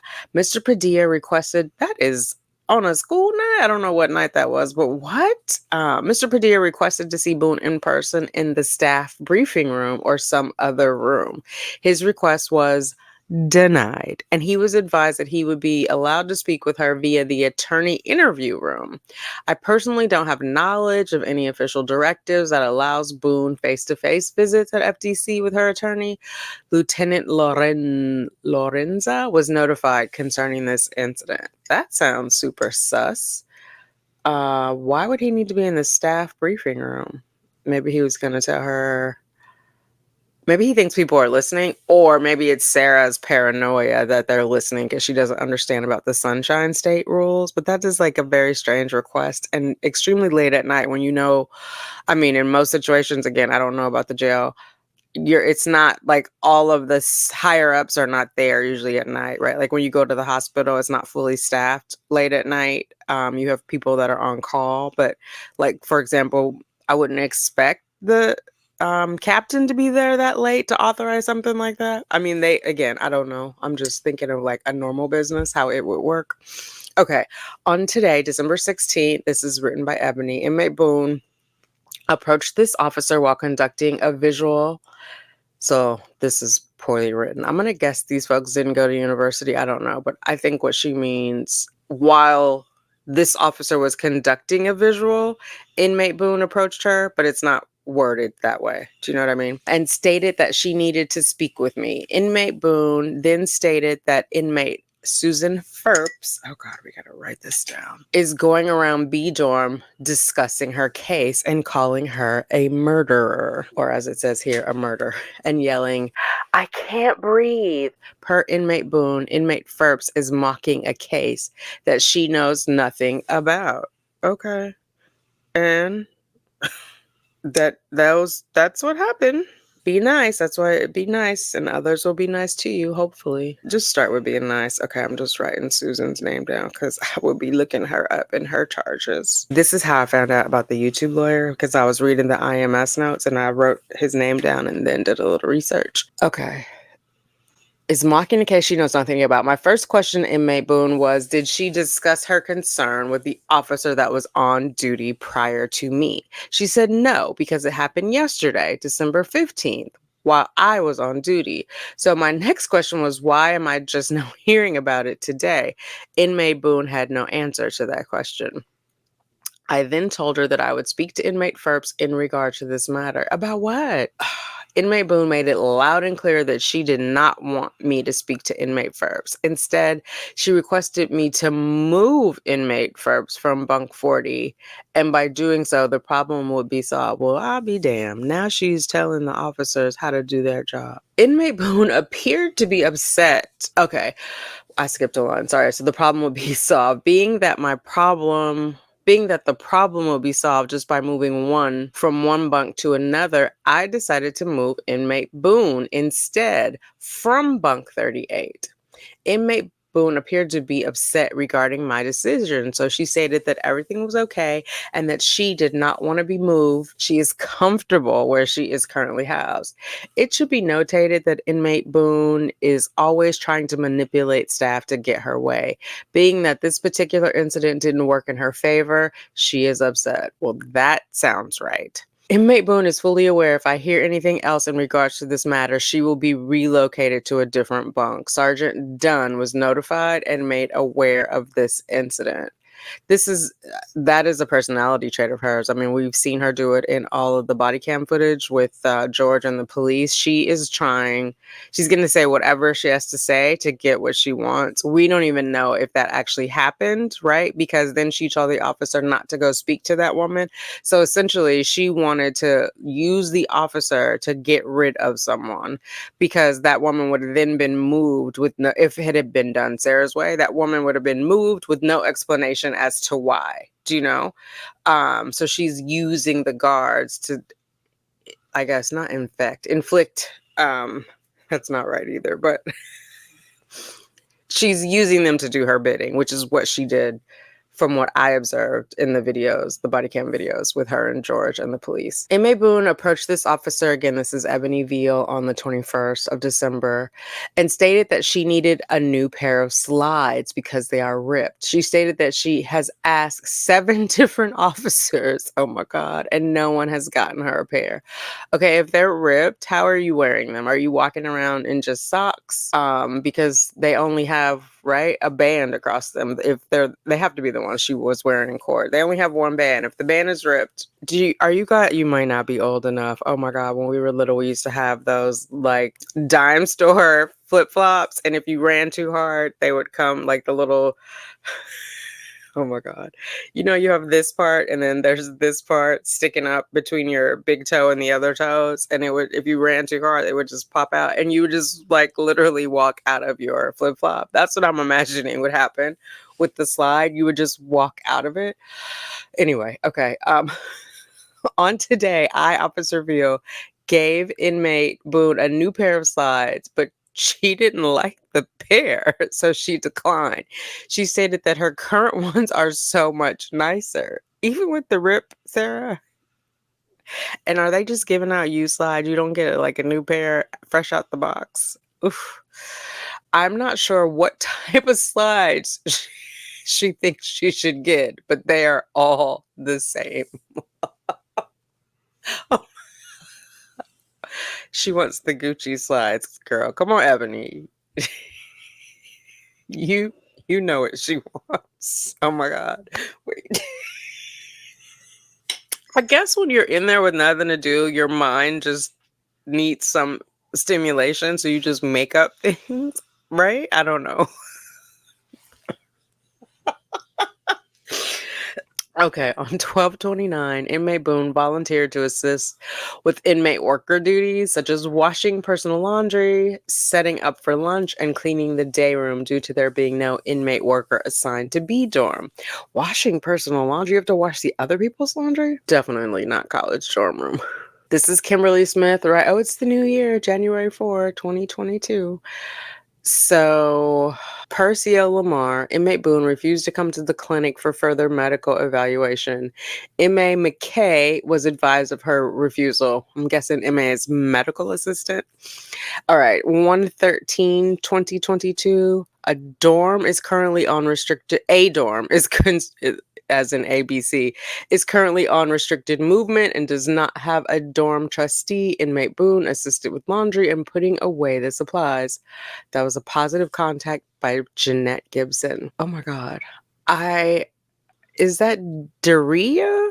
Diarrhea? At first it looked like diarrhea without the H. Anyway, uh-oh. She refused to get out of bed on the 14th for chow. I'm guessing chow is dinner because they say breakfast tray and lunch tray. The lunch tray was refused at 11:53. I'm with you, girl. Who eats lunch at 11:53? And then at 5:47, she refused to get out for chow. So maybe they're bringing in the trays for breakfast and lunch, and then they go to dinner to chow. What was it in the MASH series? Was it the Chow House? Something there. One of those shows used the word chow. Jasmine Green refused dinner tray. Oh, well, there's a tray. Okay, so much for that theory. We got to test out the hypotheses. Okay, so refused lunch tray, refused breakfast tray, dinner tray. On the 16th of January, during a medical emergency, inmate Boone was in the shower. Inmate Boone was given a verbal order to get dressed quickly and get out of the shower due to a medical emergency in the dorm. I'm guessing all of the officers needed to be focused on the medical emergency and not have distractions and people running around doing stuff, potentially stuff they're not supposed to be doing. Inmate Boone was given several verbal orders to get out of the shower and return to her bunk. Inmate Boone proceeded to take her time coming out of the shower. Once the medical emergency was completed, inmate Boone was given 2 hours of informal discipline and counseled about her actions and appeared receptive and understands that future incidents will result in a formal disciplinary action. Negative earn. Informal discipline, I think, is sitting on your bunk. I have not seen any formal discipline. I'm guessing that's like in the hole where you're all by yourself. In the hole, I learned from a television show. So that may not be a real thing. That might just be some TV lingo. Okay, Erica Brady is now checking in. Lania Jones, Michelle Galliard refused some food. Negative officer contact 223 918. Ebony is back again. Inmate Boone is receiving this negative for talking in the shower to inmate Robinson Wright, which I was talking about, girl. Or Wright Robinson. I think that's just the inmate's last name, right? While she was standing at the kiosk. Oh, I skipped. I'm like, what happened? Okay. There's another one. Did I mix it up? I did. Oh my God, hold on. We'll never find it. So that's inmate Ward. Hi, how you doing? So let's start this again. Inmate Boone is receiving this negative for talking in the shower to inmate Wright Robinson. I, Officer Veal, told both inmates several times that there is no talking while in the shower, but to no avail. All inmates were advised of the dorm rules and that non-compliance would result in a negative. Inmate is aware that if her negative behavior continues, she will be given informal discipline.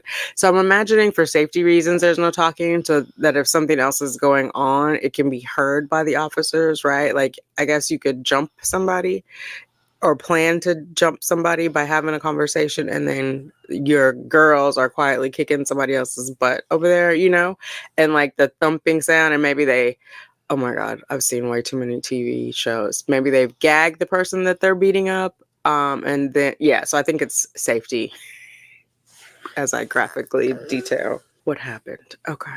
On 223, inmate Boone is receiving this negative for failure to follow a verbal order from staff. So inmate Boone constantly starts arguments with the other inmates in the dorm every time she volunteers to do duties around the dorm. It should be noted that inmate Boone is not the dorm trustee. She just volunteers.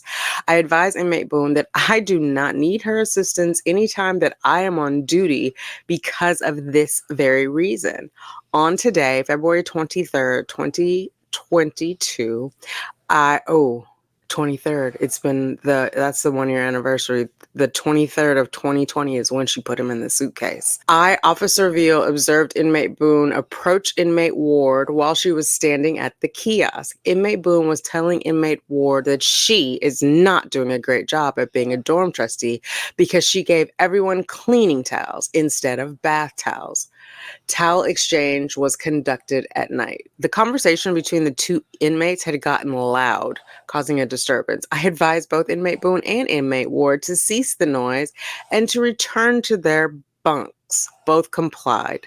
Shortly after, I observed inmate Boone still talking about inmate Ward to the other inmates in the dorm. I then called inmate Boone to the officer desk and advised her that I do not want to hear anything else about the cleaning towels, bath towels. It is done and over with. Yes. Inmate Boone decided she wanted to continue challenging me by talking about the towels. It should be noted that inmate Boone constantly tries to challenge and manipulate staff. Inmate Boone was counseled in regards to her behavior. I made it clear that I do not need her doing anything in the dorm unless her name is assigned to a chore or on the chore list. I also stated that there is nothing else to talk about in regards to this matter. Inmate Boone did not appear receptive, but understands that future incidents will result in disciplinary action. The 24th, so this is the 2-year anniversary of her discovering George deceased. Refuses breakfast tray. Inmate Boone is receiving this positive on 3/8 by Rosevelis due to her cleaning the dorm alongside with the dorm trustee and helping out whenever needed. Then we go to March. She's refusing some breakfast. On the 17th, Tashika Campbell. Inmate Boone is receiving this negative for being in an unauthorized bunk area. All inmates were advised of the dorm rules and that non-compliance would result in a negative. Inmate is aware that if her negative behavior continues, she will be given informal discipline. So a timeout, basically. A timeout. Okay, we're going through it. I know you also, for those of you guys who have not seen these yet, are like, why haven't I seen them? I'm not sure because I hadn't seen them, but I definitely wanted to go through it so we can see for ourselves because sometimes I feel like one person will say something like in a chat and then everybody will run with it. And it's like, well, where's the source material? So I got this from the jail. I'm getting the source material so we can in fact see for ourselves about these cheese slices.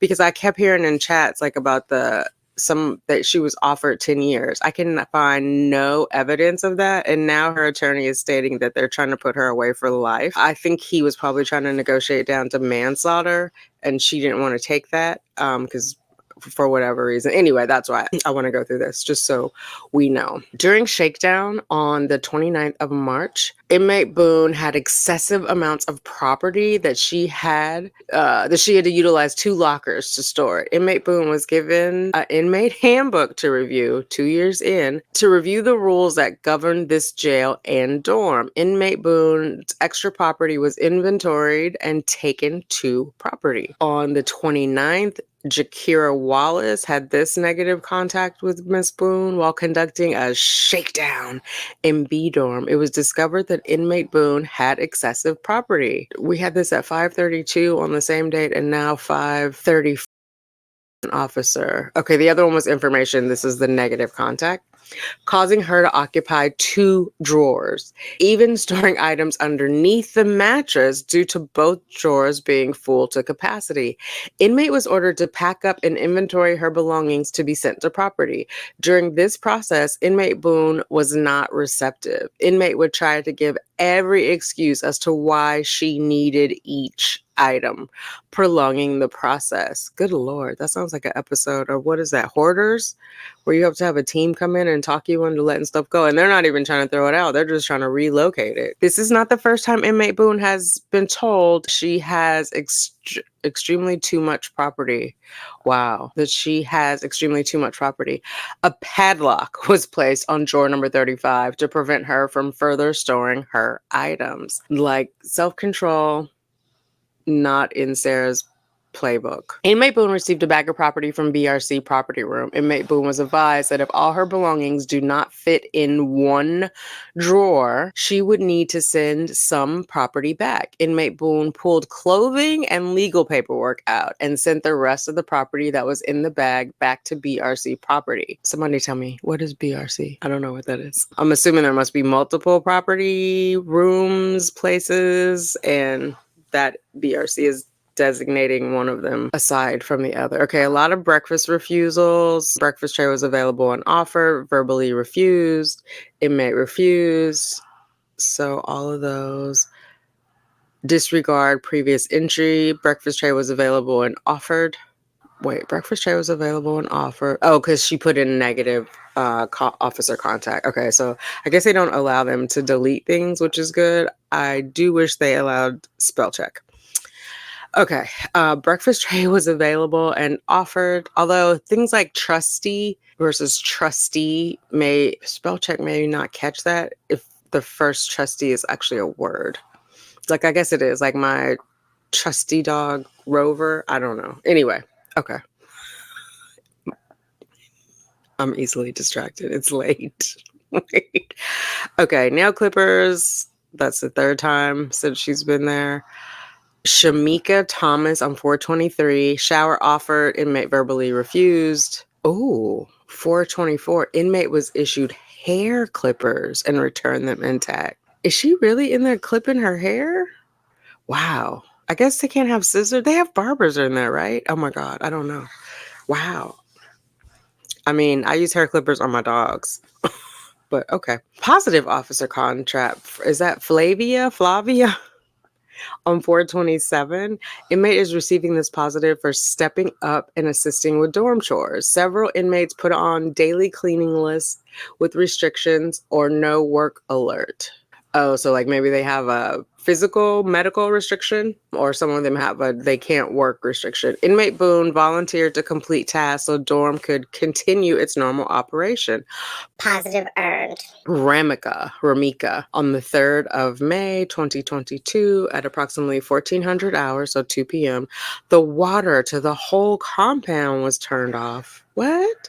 In preparation, each dorm was provided one large trash can to be filled with water for the toilets and 2 water coolers for drinking water. What? In the memo sent out by management, the water is to be shut off for at least 5 to 6 hours. So due to this, the water coolers were not readily available for the inmates to drink because you got to stretch it out over 5 to 6 hours.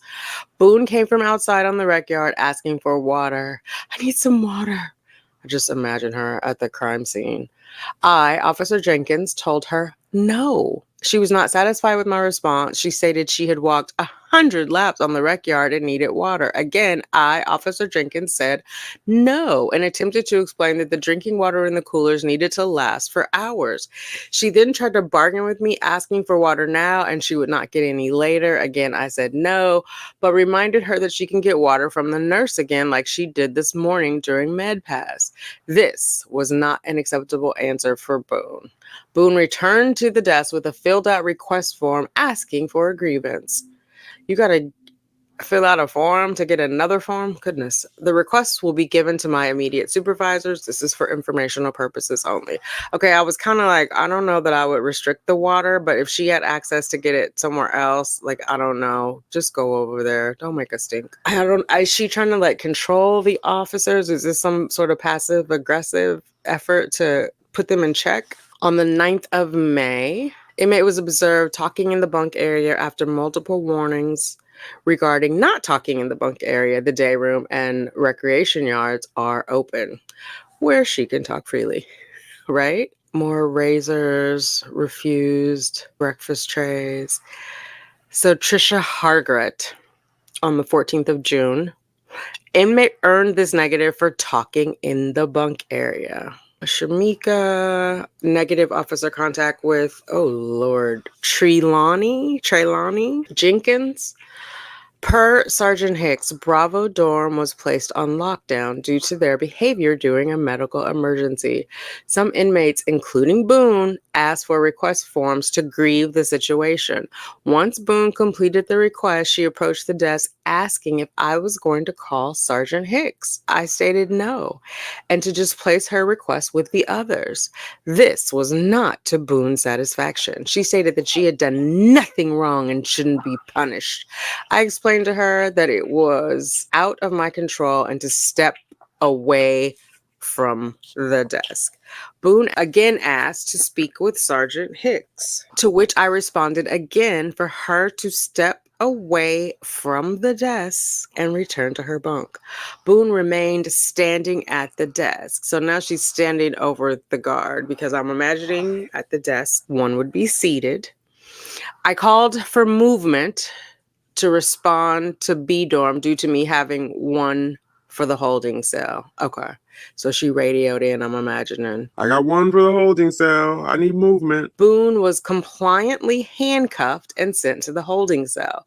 Sergeant Hicks was made aware of this situation. Okay, Trelawney, listen. She said there are consequences and it is not a timeout. Okay, on 6/20, Mary Ponder had this positive officer contact with inmate Boone. Inmate Boone was extremely helpful throughout the duration of the shift. She ensured to clean, help others do laundry, serve chow, and keep order in the dorm. She has shown a positive attitude with a willingness to help. Okay, so we have 247 and she's mentioning chow, so I'm guessing chow is all the food. It doesn't sound very appetizing though when you call it chow. I think of like Purina chow. Anyway, inmate on 7/6, inmate completed cleanup. This is by, oh my God, Dominiqua Reimer. Inmate completed cleanup, helped with laundry, and helped serve chow for the dorm throughout the day. She refused breakfast. Okay, we are 8/10/2022. I think around this time is when she's switched to Bankowitz. I think it was 2 years into her, not her sentence, her jailing, however you say that. Okay. So some refusals, a negative officer contact on 8/13. Inmate Boone is receiving this negative for causing a disturbance in the bunk area. All inmates were advised of the dorm rules and that noncompliance would result in a negative. Negative earned. Refused tray, 8/14. Tashika Campbell had this negative contact. All inmates were given expectations at the beginning of shift. All inmates were advised that only one inmate is allowed in the restroom at a time. Well, yeah. Inmate Boone was seen in the restroom with inmate Pena. This is the one that's visiting her now. Okay. Okay. On the 22nd, Christina checks in at 9:47 a.m. for her 10 a.m. visit from her home. Both inmates were counseled about their behavior. Both inmates are well aware of the dorm rules and that non-compliance would result in a negative. What were they doing in the bathroom, y'all? What were the two of them doing in the bathroom? And I'm annoyed that at the beginning of every shift, we got to go over the expectation. Well, I guess some people might be new, but Sarah, you are 2 years in, ma'am. 2.5. Oh, that's another thing. This is one of my random pet peeves about not researching. Everybody at the beginning of this year, 2024, was running with Sarah has been in there 5 years because that's what Sarah said. But we know Sarah is a verified type of chick, as in we got to verify when that chick is talking. If you went in on 2/25 of 2020, you are not 5 years in March of 2024. Like, that is not how math works. Anyway, I just had to say that. This is why I'm into like that. Actually, that was one of the things that made me want to start talking about it, because I'm like, people are just like hopping from one thing to another without the facts. So I wanted to dig in and I wanted to share it with you guys. I know it sounds slightly petty, but I was like, what is correct and what is not correct? Because I don't see receipts.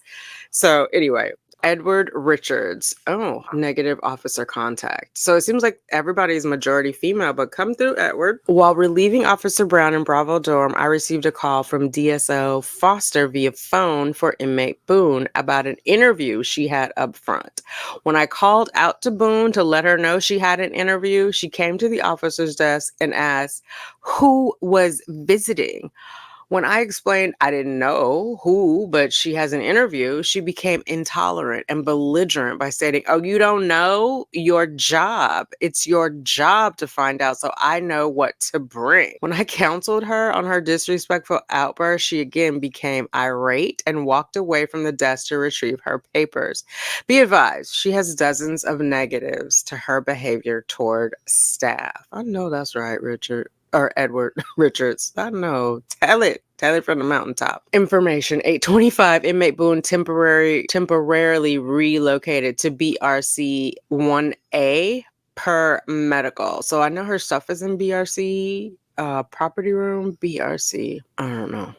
Inmate Boone's property and bedding is secured in FDC B dorm bunk 36B pending her return for informational purposes only. So something medically happened to her. I don't know what it was. I mean, I don't need to know. HIPAA, but yikes.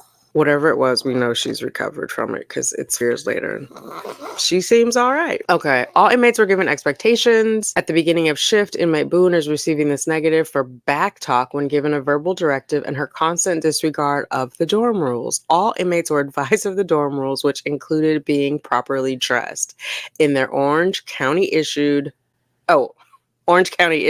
blue uniform. I was like, I haven't seen her in an orange and blue uniform. Wait. In her Orange County issued blue uniform while in the dorm, inmate Boone was observed without her blue Orange County uniform. Oh, there go capitals, come through. Was observed without her blue Orange County uniform pants walking around top tier. What? Why are you walking around with no pants on, ma'am? She was counseled in regards to her negative behavior in which she became argumentative with me, loud and wrong. She was advised that any future incidents will result in formal disciplinary action. Where was inmate Pena? Refused some food, positive officer contact with Flavia on the 9th of September. Inmate is receiving this positive for assisting dorm trustee with dorm chores in preparation for inspection. Inmate is willing to always volunteer when help is needed. Back to Sheikah. She didn't want to eat. On the 13th, there's a shakedown. Charnay Slaughter. Negative officer contact. During shakedown, inmate, it doesn't have her name, but it's her number, had an extra uniform and towel. Inmate Boone has also been warned several times to only use her assigned locker. Inmate Boone has property in both lockers. Negative earn. Charnay Slaughter also wrote the next day, 1:24 a.m., so probably her same shift because the other one was 11:05. Lock, blah, blah, blah, was added to bunk 35 locker in order to keep inmate Boone out of the locker. Just making extra work for people. Sarah don't give a damn. Jakira Wallace on September 30th added an officer contact note, which says, this inmate states she is unable to conduct her chore of cleaning the top tier due to her having surgery. Oh, okay. Be advised, a notebook entry was entered on September 9th stating inmate is receiving this positive for assisting dorm trustee with dorm chores in preparation for inspection. Inmate is willing to always volunteer when help is needed. This entry was entered well after her surgery date. Inmate Boone is also housed on the top tier and commutes up and down the stairs with no problem. Oh, so it's a at least two-tier bunk. Okay. So it's not like I thought it was. I was imagining, if you guys watched any of the Corey Richards trial, like they showed her, because she was sneaking stuff around in there, so they showed video of her moving around in the dorm. It was a single tier though, or just one floor. Imagine they're calling it tier. Maybe it's like those prison movies where like you are down and it's open No, because there's not beds down there. They're in cells. I don't know, child. Okay. This entry was entered well after her surgery date. Inmate Boone is also, oh, I said that. The only medical alert this inmate has is for a second pillow back. Nothing that states she cannot work. Inmate Boone attempts to use her surgery as an excuse to get out of cleaning when it suits her and tries to manipulate officers. So on the 12th of October, shakedown conducted by Shajada, inmate in possession of 3 towels. Negative earned. She refused breakfast. On the 18th of October, 12:18 a.m. is when it happened. This was created at 4:49 a.m. by Shamika. Inmate Boone was observed, oh my God, with 3 sandwiches in a clear Ziploc bag. 30, oh my God, we finally got to the cheese. I have to look at you guys. Hold 30 slices of cheese. So I'm guessing like the plastic bags are probably, she's saved them from her bagged meals, right? Because why else would they have Ziploc bags in the, because everything else they give to them, they take back, like the razor, the clippers, the nail clippers. So what's up with the Ziploc bags? I guess they don't count them, like when they give them out, get them back. Maybe they assume it's in the bag. Okay, that means they're not recycling, because they should be taking everything out of the brown bag so that it can go into the brown bag, can be recycled with paper. But that's neither here nor there. So 30 packets of sliced cheese. 30 packets. Inmate Boone stated that she is allowed to have them for her diabetes, and the corporals on the other shifts say she can have it. Inmate Boone argued with me when I advised her it was contraband. I advised Inmate Boone she is only authorized to have 1 locker. Inmate Boone continued to approach my desk several times, inquiring about the contraband and having all her commissary in Inmate Christina's locker. I gave verbal directive for Inmate Boone to remove her commissary from Inmate Pena's locker, and whatever do not fit, I think she means does, whatever does not fit in her locker, to come downstairs and get a property form to send all remaining items to property. Inmate Boone was counseled on her disrespectful negative behavior. Corporal Taylor is aware and addressed her concerns. What? She had concerns after being told she didn't? I want to write Pena's in here. The only Pena I could find before was in there for trafficking, like trafficking girls. So, but it was a conspiracy. Like she was working with, I don't even know how to say it on the YouTubes. Like back in the day, they were called PIMPs. I think now they're called human traffickers. I don't know if it's the same one, though. That was the only one I can find. I need to find her middle name, but I just want to write this number down again. I got time today. So she's been in the bathroom with Christina, sounds like in a single stall, and they're not supposed to be in there together. And now she's got her stuff in Christina's locker, and stuff being 30 slices of cheese. So I've finally seen the cheese.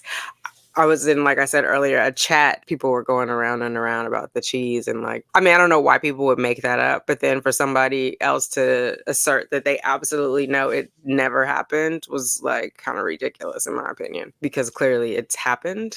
All right. Simone, on the 3rd of November, 2022, at approximately 0:35 hours, so 12:30 in the morning, I called Inmate Smith down to the officer station to give her a pair of slides that she requested because her current pair had a hole in the bottom. Got a hole in the bucket. Inmate Pereira then came down to the officer's desk yelling, "Those are my slides. I asked for those." I told her that they were not her slides, as Inmate Smith asked for them earlier in the shift. Inmate Boone then yelled from the top tier, "Those slides were not for Smith." I told both ladies to stop yelling. Inmate Pereira was sent back to her bunk. Inmate Boone was told to mind her own business, as this matter does not concern her. Nor did I ask for her opinion. Yeah, you co-signed it and nobody asked you, and no loan is being given out, ma'am. Both inmates were told to cease the noise. Inmates were warned that if the disruptive behavior continues, that the discipline would be progressive. Negative earned. Simone again on the 3rd of November was this other one. It's the same day, later in the morning, per the inmate handbook. Inmates are only have only one after meeting, and an initial classification. Inmates will be housed according to their custody status and given each item listed below. 1 inmate handbook, 1 mattress cover, bottom sheet. Mattress cover is a bottom sheet? No, ma'am. That sounds uncomfortable. Right? And then if somebody else has already slept on, like, you need a proper mattress cover. 1 top sheet, 1 blanket, 1 pillow, OCCD inmate handbook 4. 1 pillow. So the pillow and then OCCD inmate handbook 4, which I'm guessing is the version of that handbook, Orange County Correctional Detention. 1 pillowcase, 1 towel, 1 reusable tumbler. Anything more than what an inmate is allowed is considered contraband. While conducting a shakedown of B dorm, inmate was found to have an extra set of blues in her possession. Inmate also was using the additional locker for the top bunk, which no one is assigned. Locker was cleared out, items were confiscated by the officer, and a lock was placed on the other locker. I feel like they should be locking those other lockers anyway. Like, this seems like an easy solve, right?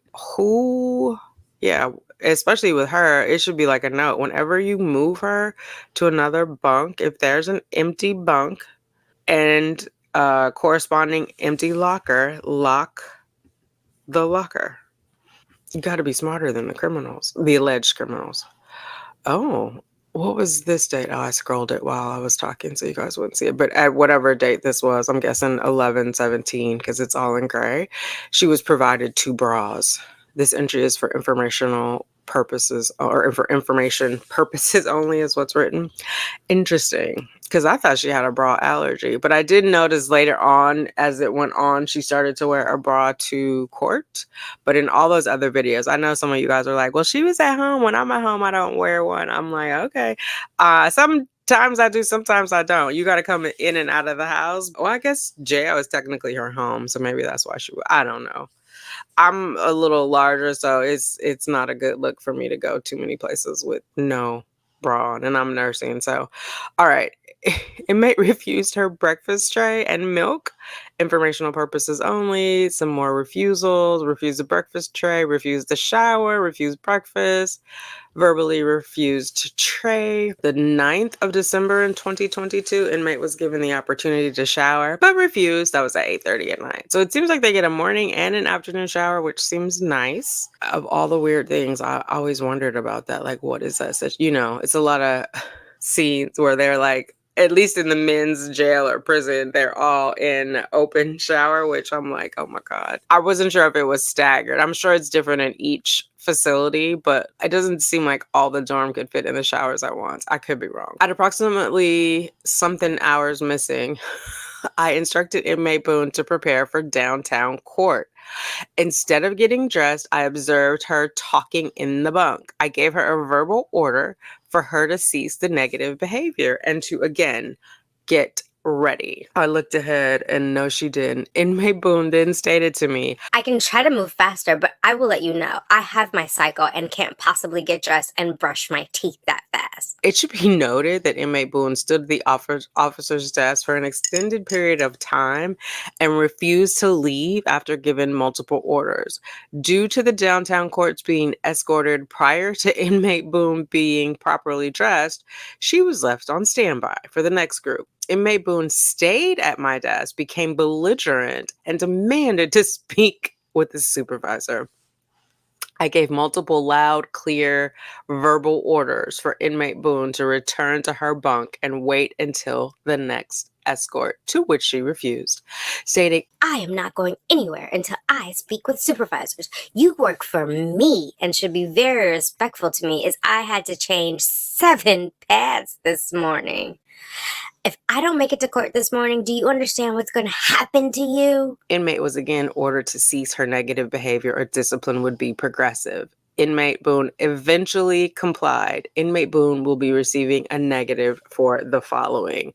3.18, failure to follow written or verbal order from staff. 3.19, insolence, backtalk towards a staff member. 4.4, using abusive or obscene language or gestures. 4.11, loud talking or unnecessary noise after lockdown. Listen, Miss Charnay Slaughter said, Bitch, play with me if you want to. she pulled out the code numbers of the violations in the handbook. Okay, so more breakfast refusal. Christmas is in here. I guess she had breakfast on Christmas. And then on the 29th, well, from Christmas until the 28th, it looks like she had breakfast. Refused breakfast on the 30th. Looks like she had it on the 31st. And we get into the new year. Happy New Year 2023. I think this is when she wrote the judge about like, Happy New Year. Hope you had a great time. Us inmates don't get to enjoy it or something. Correct me if I'm wrong, but I think she wrote Wooten a note because at this point she hadn't heard from Bankowitz. Because when did she? I think it's 2023. I'm trying to think. Yeah, because it was the end of 2023 when he finally, his withdrawal was accepted, and then she got I think September she got Hobson, so she was feeling some type of way. I imagine it's got to be hard for the inmates around the holidays and their birthdays and like just, you know, things that we take for granted, like freedom that freedom provides. Shakedown conducted in B dorm. Inmate Boone Sarah was found to be in possession of an extra blue uniform. Negative earned. That was Shadeja on the 8th of January at 9:09. Given the opportunity to shower but refused breakfast the next day, refused breakfast 2 days later, refused breakfast 3 days later. So this one, Shadeja, for information, on the 17th of January at 5 a.m. Inmate refused breakfast. I don't understand, like, what is up with the 5 a.m. breakfast? What time do the workers have to get in to make a 5 a.m. breakfast? Okay, Razor at lockdown, returned Tashika in all caps. Refused breakfast. Inmate found in this inmate possession during B dorm shakedown. Ooh, this is on the 23rd of February. So this is the second anniversary. No, the third anniversary of George's death. This is the night that she put him in the suitcase. And she was in possession of a towel and 36 cheese slices collected from inmate bag meals, contraband confiscated and properly disposed of. Like, why is she hoarding the cheese? That part, it doesn't make sense to me. Like, you're not, all right, well, on what occasion would you be eating 36 slices of cheese? Like, if cheese is coming every day or every other day, or is it maybe it's currency? The cheese, and one of you guys was saying it's like some kind of cheese that doesn't require refrigeration, because I would be scared. I mean, I guess technically no cheese like requires it, but it's going to start to regrow mold and everything else. But like, I mean, I went to Tuscany in 2016 and we went into like the wine cellars and like the cheese caves, and it is in there, you know, growing mold unrefrigerated. But then obviously that's removed and then they sell it, right? But then if it's but you guys were saying it's not that kind of cheese, so I'm thinking it's, I don't know, fake cheese, is that a thing? Like, or processed? It's like, but I don't know if that means it has no milk product in it. I don't know what that means basically.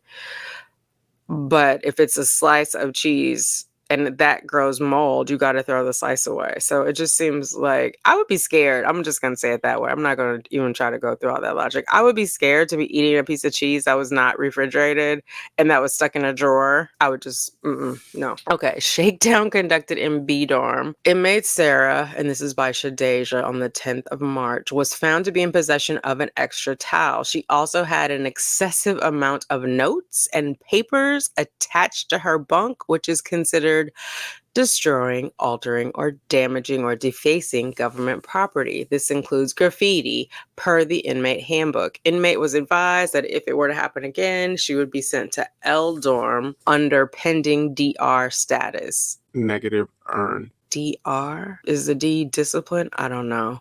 But what kind of notes attached to her bunk? Like, do they have Post-its?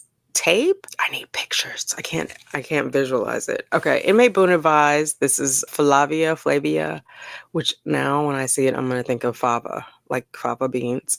Okay, March 12th at 6:04 p.m., Flavia writes, inmate Boone advised that when she was exiting the shower, inmate Lavette called out something to her. Because of the ongoing issues between both inmates, I told inmate Boone to stay to herself and away from inmate Lavette, as inmate Lavette was advised to do the same. Come on, Flavia, we need to look up Lavette. Now we're in April of 2023. At this time, I believe this is when she discovered that Banquets had been reprimanded for failure to communicate with clients, and I think that is when she started. Don't quote me on that. That's just what I'm thinking. You can fact check me. It's very possible I am wrong, and I'm okay with that. On this day of April 19th, my mom's birthday, inmate Boone verbally refused breakfast at allotted distribution time. This notation is for informational purposes only. Positive officer contact. Officer is Janine. This is her entry on 4/28. She volunteered cleaning detail. Or information generated by Officer Davis. It looks like Belandra is the one who observed it, but Officer Davis is the one who generated this. Okay, Razor, breakfast refused. Information on the 20th. Happy birthday, Marie. Inmate Boone Sarah was issued a personal hygiene razor. Is there another razor that they get issued? Because that's the first time I've seen personal. I've assumed all of them were. I don't imagine they're passing out unaliving razors, but y'all let me know. Inmate returned the personal hygiene razor completely intact, unaltered. All appears secure. On this day of Saturday, May 20th, inmate Boone verbally refused breakfast tray at allotted distribution time, informational purposes only. Then she got a positive contact.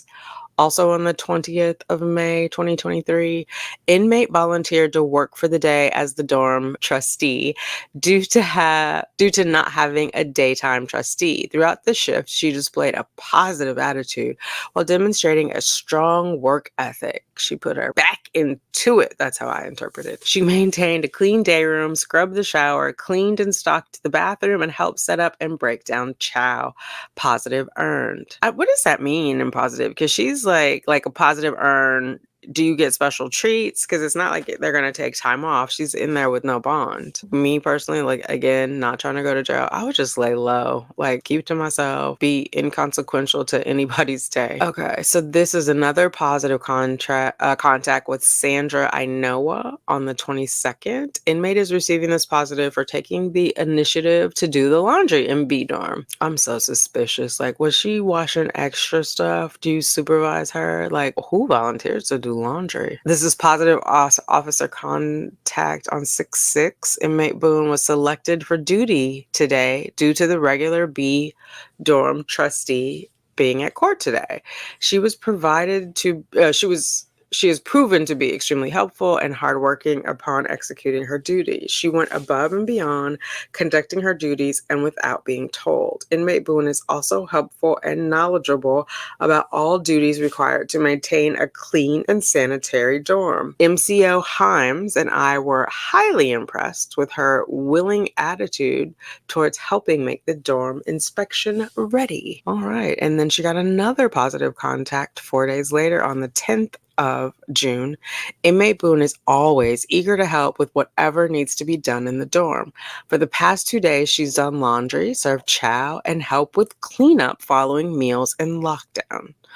All right, Inmate Boone, you found some act right. So she's refusing some breakfasts in June. Inmate Boone submitted several inmate request forms to speak with me. This is by LaShawn Cromiette on the 7th of July. Inmate Boone asked that I address her concerns about some earbuds that were collected with the Her radio during a shakedown on 6/30/23 in Bravo Room. The earbuds were replaced and Inmate Boone was satisfied. Wait, I don't understand. So I guess that neither one of them are contraband, but maybe they didn't bring them back to her. She didn't have them in the property. I'm not sure what that means. I mean, other than her earbuds were taken and she got them back. On the 27th of July, we're in the last year.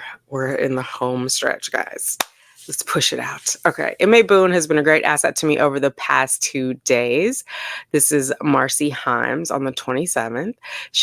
Of July. She has worked diligently with maintaining the cleanliness of the dorm. Due to an injury to the dorm trustee's finger, Inmate Boone has worked nonstop with cleaning laundry, restocking the toiletries, and making supply lists for the dorm.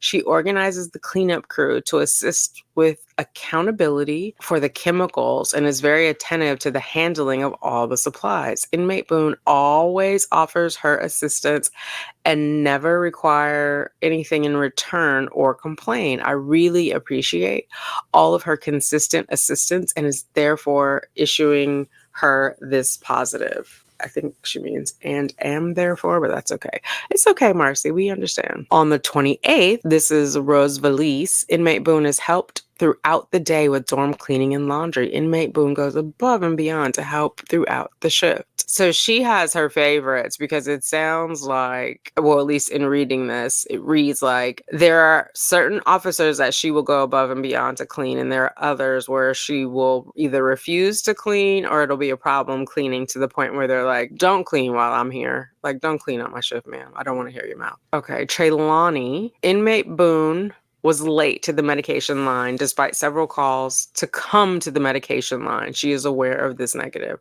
That was on the 11th. Okay, so some razors and some breakfasts. Shamika wrote on the 25th of August of 2023 at 7:29.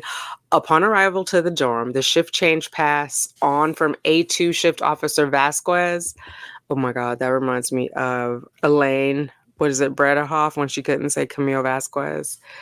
Or she would say, I can't even remember. Did she say Vasquez? I think is what she said instead of Vasquez. Vasquez. Now I'm messing it up. Sorry, Camille. Okay. Was that inmate Boone had a visitation at 3 p.m. today with visitor Matt Johnson, and it was disconnected. Officer Vasquez advised me that she contacted visitation, but no one answered. Inmate Boone approached the desk and informed me of the information above. Why? You had a complaint? Like, why did you need to inform her of that? At approximately 19:29 hours, 7:29, I contacted video visitation via landline and spoke with video visitation supervisor Stanford. I inquired about the reason why inmate Boone's video visitation was disconnected.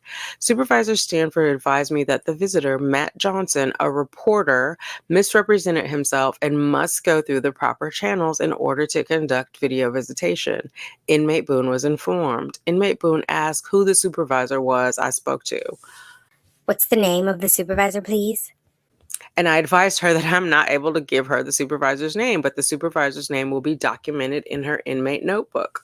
This is for informational purposes only. Now, that one I did see somewhere because I inserted that in another video, but I think I did like a screen grab from someone's channel. Okay, inmate Boone is receiving this negative due to having a contraband pillow. Or I may have had this because I've had this for a while now, right? I had it since 8/23 and anyway, I either screen grabbed it from someone else's channel or from this document. Inmate Boone is receiving this negative from this document after seeing it on someone else's channel because you were like, how did you know it was there? Inmate Boone is receiving this negative due to having a contraband pillow. Upon inspection of Inmate Boone's pillow, it was found to have 2 pillows in one. I guess in one pillowcase. Inmate Boone's pillow also had staples holding it together, ? Pillow was confiscated and disposed of.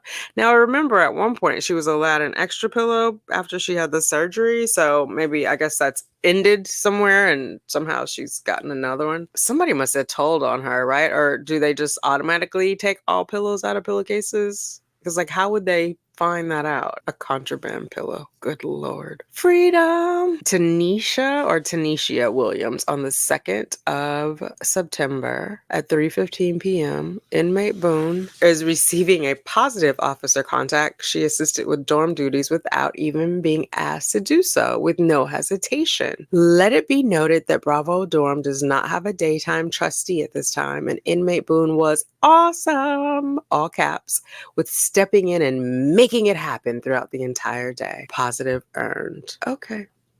Awesome. Then we have some more refusals. Then on the 9th of September, I don't know how you say that first name. I'm going to say Tawanda Carmichael. Day room and dorm expectations were given to all inmates verbally when the day room opened. During and after lunch, all inmates were offered to have all personal property kept in the inmate property drawer. They were ordered, not offered. I'm like, wait, what? All inmates were ordered to have all personal property kept in the inmate's property drawer. All inmates were given a chance to correct any issues before a visual check was conducted. Inmate Boone did not comply with the verbal order, so she was locked down on her bunk for 30 minutes. Tashika Campbell on the 19th had this negative contact with inmate Boone. She was moved from bunk 36 to bunk 36B to bunk 04B due to her constantly disregarding dorm rules. Inmate Boone property was found in another inmate's bunk, inmate Pena. Seeing the pattern? Or am I just making up coincidence? Am I turning coincidence into pattern? You guys let me know. She was informed previously that her negative behavior will not be tolerated. So it sounds like now they've moved her away from inmate Pena. That's why the bunk changed. Because at first I was like, well, what difference does it make? But yeah. So I guess moving her away, it will be more difficult, but not impossible to put her stuff in Pena's locker or bunk.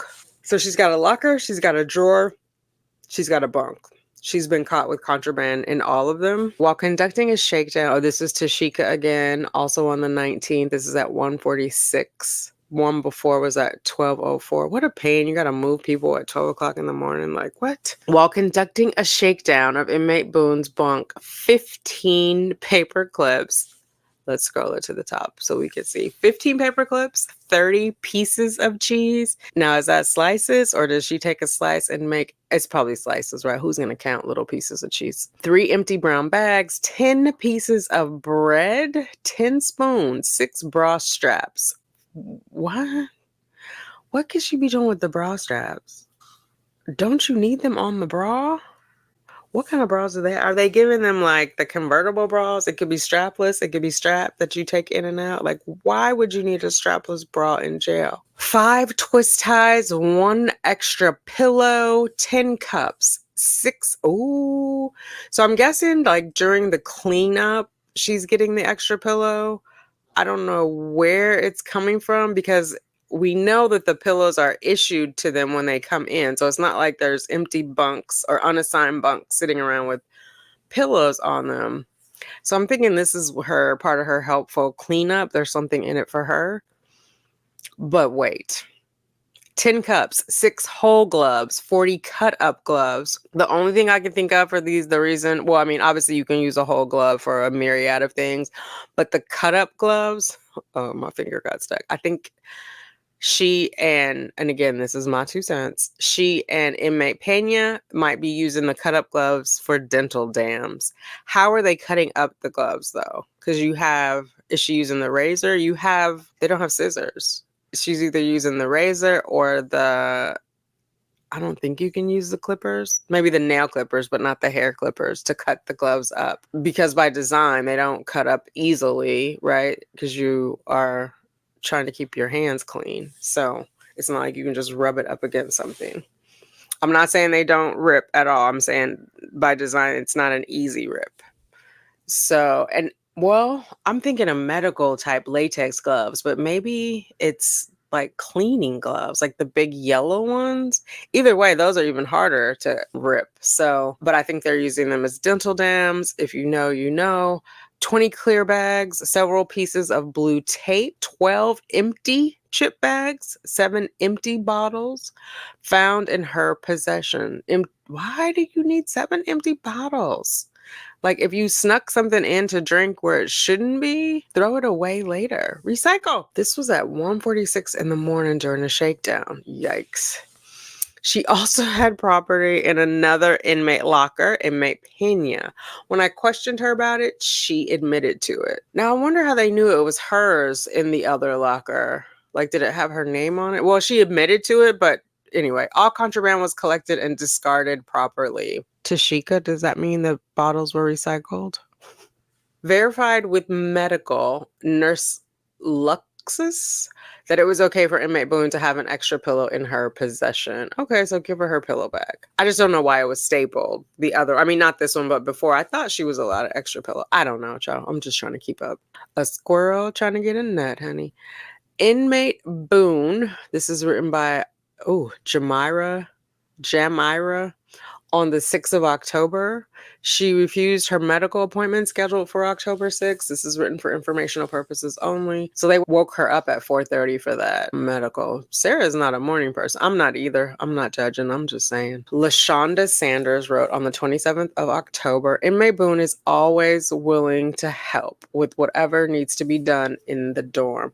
So at this point, Hobson is her attorney now because I believe he came on in September of 2023. She helps the dorm trustee with laundry and food service today. Then there's a bunch of information. Inmate Boone was an excellent fill-in inmate worker, and this is Marcy Himes again, for the dorm today, maintaining its cleanliness. She took the initiative to carry out necessary duties without being told. And then the next day, she didn't want breakfast at 5:30 a.m. Negative contact with Officer Mary Ponder. Oh no, she had been doing well with that Mary.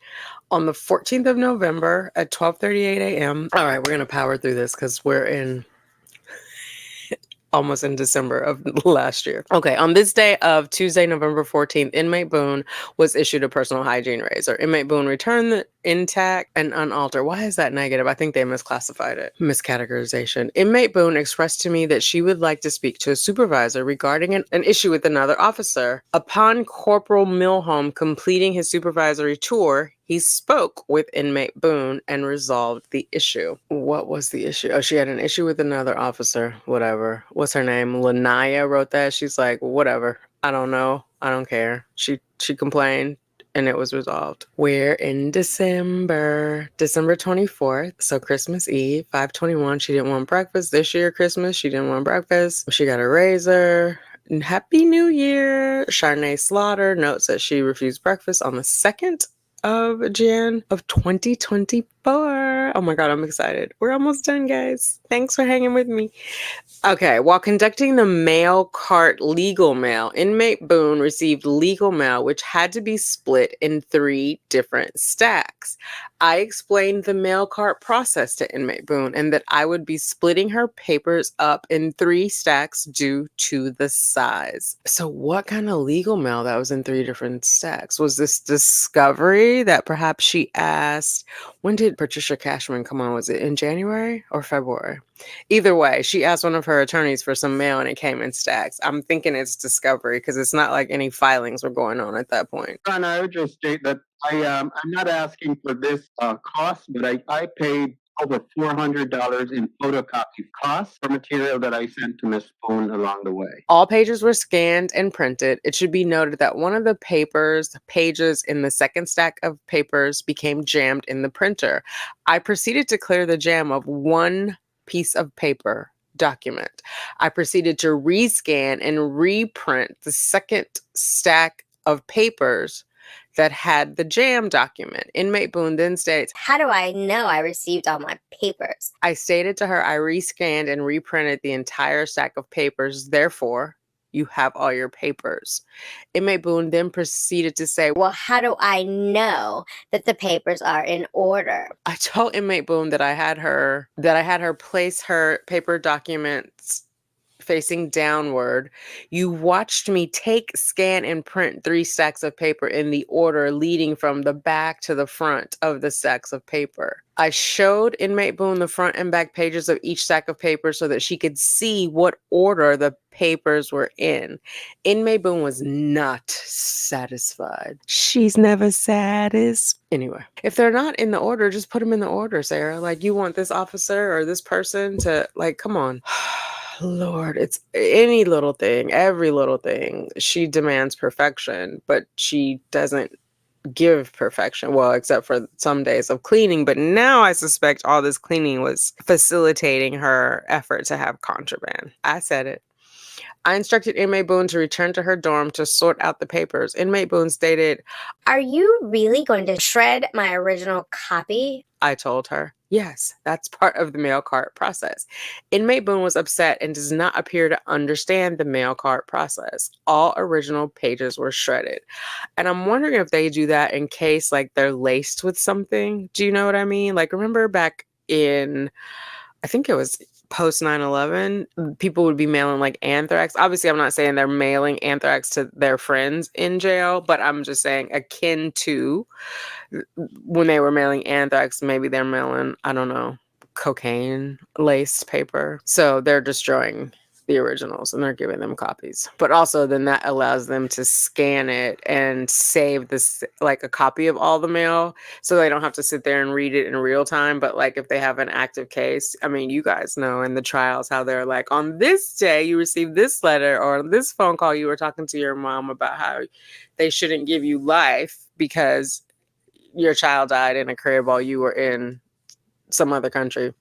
Inmate Boone, this is Marcy, on the 21st of January, has been a tremendous help throughout this entire weekend. She willingly offered to assist with cleaning within the dorm in any area needed. I specifically requested that she conducts the cleaning, although I have a dorm worker, because she has a unique way of keeping everything organized and there is no confusion during the process. Inmate Boone voluntarily cleaned the drainage ducts on the A and B rec yard and removed all the clutter. She assisted with lunch and dinner the entire weekend and is just a very pleasant help throughout the process. Inmate Boone is very respectful and is always polite when engaging staff. For her hard work and dedication throughout the process, she has earned this positive. Yay! I like to see her doing and I'm sure she feels good about it. I just wish she would do it more frequently. I think it's probably her insecurities that make her like yell and demand things. I definitely pre-therapy, but I mean, I was in my 20s. Although I probably did it still in my early 40s, but less so. I don't do it at all now. I just don't feel the need to, but I think it comes from insecurity that you have to like demand to see managers and demand or belittle people because you're trying to like big up yourself. So you don't have enough confidence to do it. So you need to step on someone else for, you know what I mean? Like a little ladder, boop, or a whack-a-mole. You step on the mole and you get a little bit higher. I don't know. You know what I'm saying though. I'm not good with the analogies. It's 2:00 in the morning.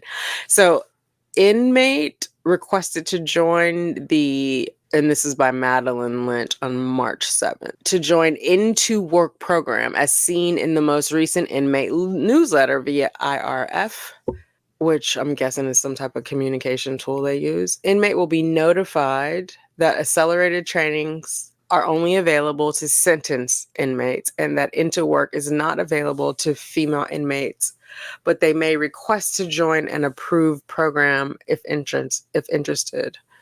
Oh, interesting. Accelerated trainings are only available if you're sentenced, and then Into Work is not available to female inmates. That's interesting. Why?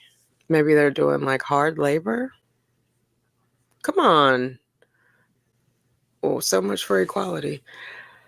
There's all this other stuff. Let's go to the 2nd of July of this year, 8:52 p.m. Rosa Gonzalez. During a shakedown of B dorm, Officer Wallace found extra sets of blues, pens, and extra towels. And then it doesn't say negative, it just says information. Come on, Officer Gonzalez. Let's hold her accountable. The next day at 3:40 a.m., inmate Boone was instructed to remove her court documents out of property drawer for bunk number 5. She was keeping some of her documents in there, knowing that on a previous dorm shakedown, she got in trouble for doing the same thing. I gave inmate Boone a directive to remove all of her property out of the drawer and place it in her own drawer. After completion of the dorm shakedown, inmate Boone was told to place some of her things in property if she could not keep it in her own property drawer. If you don't have room for it, you need to move it to property or you need to throw it away, Sarah. July 15th, 10:37 a.m. On July 10th, it says observed on the 15th and created on the 15th, but then the first sentence says on July 10th. So we're going to go back. Come on, Ebony. Inmate Boone had a conversation with senior CCO Godwin in B dorm, County Correctional Officer, CCO, I'm guessing, While I was exiting the unit from class, inmate Boone stopped me and had questions about how she will be able to fill out her voter's ballot due to it being sent to Tampa and due to the legal mail being scanned in. Mrs. Godwin explained to her the voting by absentee ballot process and tried to give inmate Boone the registration paper, but inmate Boone refused to fill out the registration form. So something must have changed, because I remember in one of her letters, she talked about she's still a voting member, like after it was the 2020 election, I remember. So I don't know why she would have to re-register, because she's in the same jail, but who knows? There's a lot of things I don't know about this jail. Inmate Boone then requested to speak to Captain DiGiovanni. She filled out an inmate request form regarding her issue with the voting process. On today, 7/15/24, a meeting was held with my supervisor, Miss Battles, and she confirmed that inmate Boone will be able to vote. Inmate Boone must fill out the absentee ballot and put the appropriate address on it. Senior CCO Godwin will pass this information on to inmate Boone today. 7:15. I used to work with someone. Her last name was Godwin. I can't think of her first name, but I can see her face. It was a long time ago. I mean, listen, if she's convicted on October whatever before the election, she's not going to be able to vote. I would look for a mail-in ballot if you really feel like you need to vote. So Yarsley Godwin, 7:15.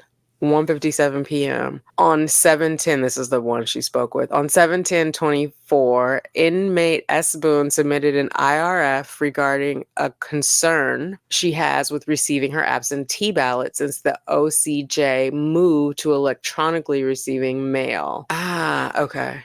On 7/15/24, SCCO Godwin.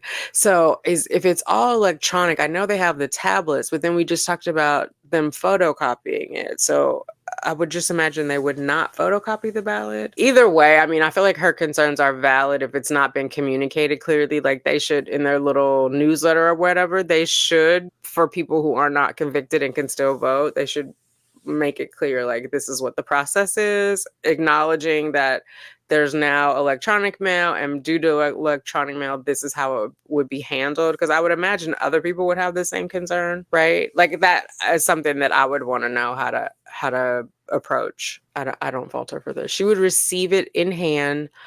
Okay, wait. So on 7/15, SCCO Godwin advised inmate Boone that as long as she used P.O. Box 4970, Orlando, Florida, 32802 address to receive her vote by mail ballot, she would receive it in hand, not electronically. So maybe that is the legal address, the legal mail address. And so she would get the actual one. And maybe that's why she had hard copies that were photocopied, because it was legal mail.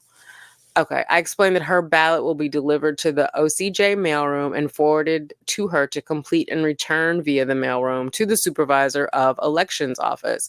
Inmate Boone stated that she previously provided the Office of Elections the P.O. Box 4970 address, but was advised to fill out another absentee ballot request with the P.O. Box address. Inmate Boone filled out the Orange County vote by mail request form and placed it in the self-addressed envelope. She raised a concern that there was no postage on the self-addressed envelope, but was assured that her mail would be processed through a U.S. postage meter machine. The self-addressed envelope containing her absentee ballot was placed in the inmate mailbox located in the FDC lobby at 1404 on 7/15/2024. So that has been mailed. I wonder how they do that with the postage meter. Maybe they keep a tab on how much each inmate is, like a tab on the postage that each inmate is using. Okay, La Tierra. Oh my God. When I lived in LA, I lived near a street called La Tierra, the Scissors. Okay, 7/16/2024, Lampkin. Officer Lampkin wrote this negative at 7:53 a.m. Inmate Boone's bunk was checked by Corporal Dan Pat during her supervisory tour. Inmate Boone was in possession of 3 towels, 2 pillows, and 2 sheets. Now, I know she's been cleared for 2 pillows, so I don't know how it's communicated in here, but that keeps getting lost. All extra items were confiscated. Inmate Boone has a medical note, for an extra pillow. Oh, that expired 2 years ago. Oh my God, not 2 years ago. We just had it a couple months ago. I need them to be tight on these who can have what when. Inmate Boone was counseled on her excessive items in her locker and advised to make sure all her property fits in her one locker and whatever doesn't needs to go to property. Inmate Boone understood. Negative earned. Wait, what? Her bunk had the extra stuff, and then she was advised about the locker. So I guess she can have the 3 towels if they're in the locker. This is not clear. Anyway, she earned a negative. Devotional in touch, Milka Rivera. I'm translating that to devotional. That's not what is spelled there, but I think that's what they mean. All right, we are in August of 2024, 11/28, another devotional in touch, and then August 6th. So we've been through Cashman and now she's on her own. The hard drive and discovery were given to her. So that's the first day she got it was on the 6th. I have another sheet that shows her 3. I'll probably make a separate video because this is already super long, but that shows the 3 times that she refused to go to court, that she argued about when she was doing cross-exam for her motion to move freely, equally around the court or whatever that was. So then we're back to we've done this where she on the 7th was called out for an attorney visit. I'm going to just read it again because you may not have heard this before. This may be your first time here. But I will say I did a whole video because we're getting to the YouTube lawyer. So if you want to get like the nitty gritty on it, it's in a whole separate video. I'll link it in the cards. Inmate Boone stated, "No, I don't have an attorney. I had too many random people coming to see me because of my case. I took the paperwork from the attorney and delivered the paperwork to Inmate Boone." So reminder, this is after, make myself big, that she put out the ad seeking an attorney, right? So she's complaining that random people are coming, that people are answering her ad, which ultimately got her to James Owen. So listen, I'm not knocking it, girl. It worked. So then on the 8th of August, she was advised at 21:59 that she had an attorney visit. Inmate Boone requested to know who the attorney was, being that she has no attorney assigned to her. Inmate Boone stated that she does not feel comfortable visiting anyone that she doesn't know because crazy people have been reaching out and scheduling visits with her, claiming to be someone they are not. Inmate Boone was notified that the attorney's name was James oh my God, you guys told me how to say this. Wachowski? Sorry, sir. Due to Inmate Boone's delay in response, she began to remember who he was and became upset. Inmate Boone mentioned that she has met with him previously and that he traveled from Tallahassee just to meet with her. It was explained to Inmate Boone that we are not responsible for his departure. She was notified of his presence and her delay in response resulted in his departure. Sergeant Moreno was made aware of this. This is for documentation and informational purposes only. So then on the 8th at 11:40 a.m., she got the laptop at 8:15, Lampkin documents. And then at 12:57, I spoke with Inmate Boone about the items in her property. Inmate Boone stated she has everything she needed to properly represent herself. This entry is for informational purposes only. Well, then she went to court and said she didn't have it. Inmate Boone returned the laptop, thumb drive, and hard drive to this officer at 2:25 p.m. Items were returned to the control room, so she did it early. I don't think I realized that last time. At 2:25, at 4. She had it until 4, right? Because she hasn't had her hearing with Captain DiGiovanni yet. In fact, I think at this point, Captain DiGiovanni is still on vacation because she would have come back, if the hearing was on the 14th, or she would have come back on the 12th. So Captain DiGiovanni is not even around. Inmate Boone turned in a request form attached with a letter for Captain Giovanni. Corporal Dan Pat received the letter and gave it to Sergeant DeJesus due to Captain Giovanni not being here. It will be given to her upon her return. Inmate Boone was made aware, informational purposes. And she knew she wasn't there because on the 6th in court or the 5th, actually she's going to have court the next day too on the 9th. That Monday when she had court, they said in court that the captain was not there. And even when the guy left, I can't remember the witness, but when Sarah was like, "Can you please ask Captain Giovanni to meet with me to discuss the laptop?" and he was like, okay.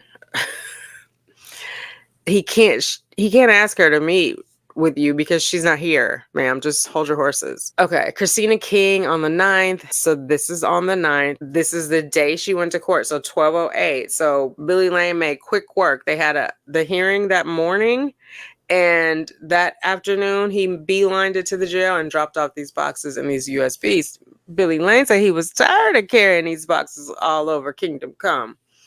Sarah received 3 USBs, a laptop, and 2 boxes with discovery paperwork. So also the USB there was an additional USB dropped off because now this has the 9 pieces of digital evidence that the state wanted her to review. So there's a couple days where she's taking out and giving back the laptop and the accoutrements.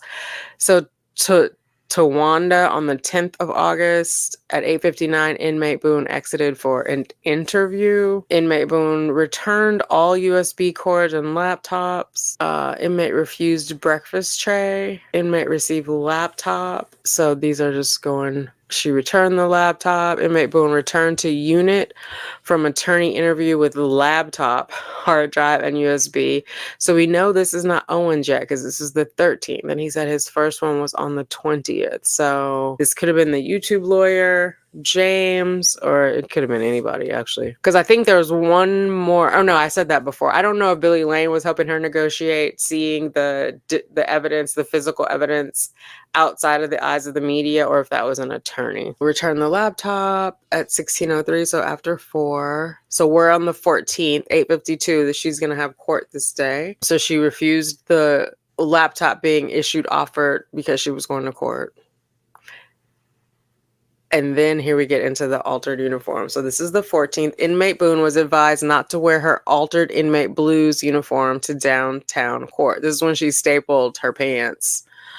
So 8:14 at 3:51, there's more detail. It's another negative officer contact. Although I guess, is it negative because you're given bad news? Because it doesn't sound like the actual contact itself was negative. Like, it doesn't say like she argued, for example. But I guess because they're correcting her behavior, they consider it negative. I don't know. But anyway, a few minutes later, Melanice has entered this. While inmate Boone appeared for her scheduled court appearance, it was discovered by CRSO Jones that Boone had altered her county-issued blues with staples along the seam of her pants legs. Inmate Boone was counseled for this negative behavior and informed that her blues were considered contraband and issued more blues. So I think someone zoomed in on them and said they were on the outside of her pants. I was thinking they were on the inside, but because like if you would get your pants altered, they would do it from the inside, meaning between the legs inside, instead of on the outer part of the leg, hip area. But whatever, she tightened those pants up. And this was the first time she was sitting freely, comfortably, equally at defense table instead of in the jury box. So inmate Boone was given 2 property bags to secure her discovery documents. Inmate Boone was also given several manila envelopes. So again, that was post hearing with Captain Giovanni and the attorney for the county jail. So now she gets it at 8 o'clock, this laptop. That, again, the captain did give her more time with it based on her request. So she had the 2 additional hours. She returned it at 11. Issued information at 19:48. Inmate Boone notified staff that she was not sure that she was going to use the laptop because she's unable to get internet. Trifling. She knew. Whatever. Inmate Boone stated she will let staff know when she is ready to use the laptop. At 2100 hours, Inmate Boone approached staff and requested to use the laptop. The laptop was provided to Inmate Boone. Good Lord. And it's just like petty for no reason. Like, why are you telling? I mean, I guess you're telling it so it gets into this document and people are reading it. It's just petty. Like, you're telling them, oh, I don't want the laptop because I can't have internet. Just say you don't want it. We don't care why.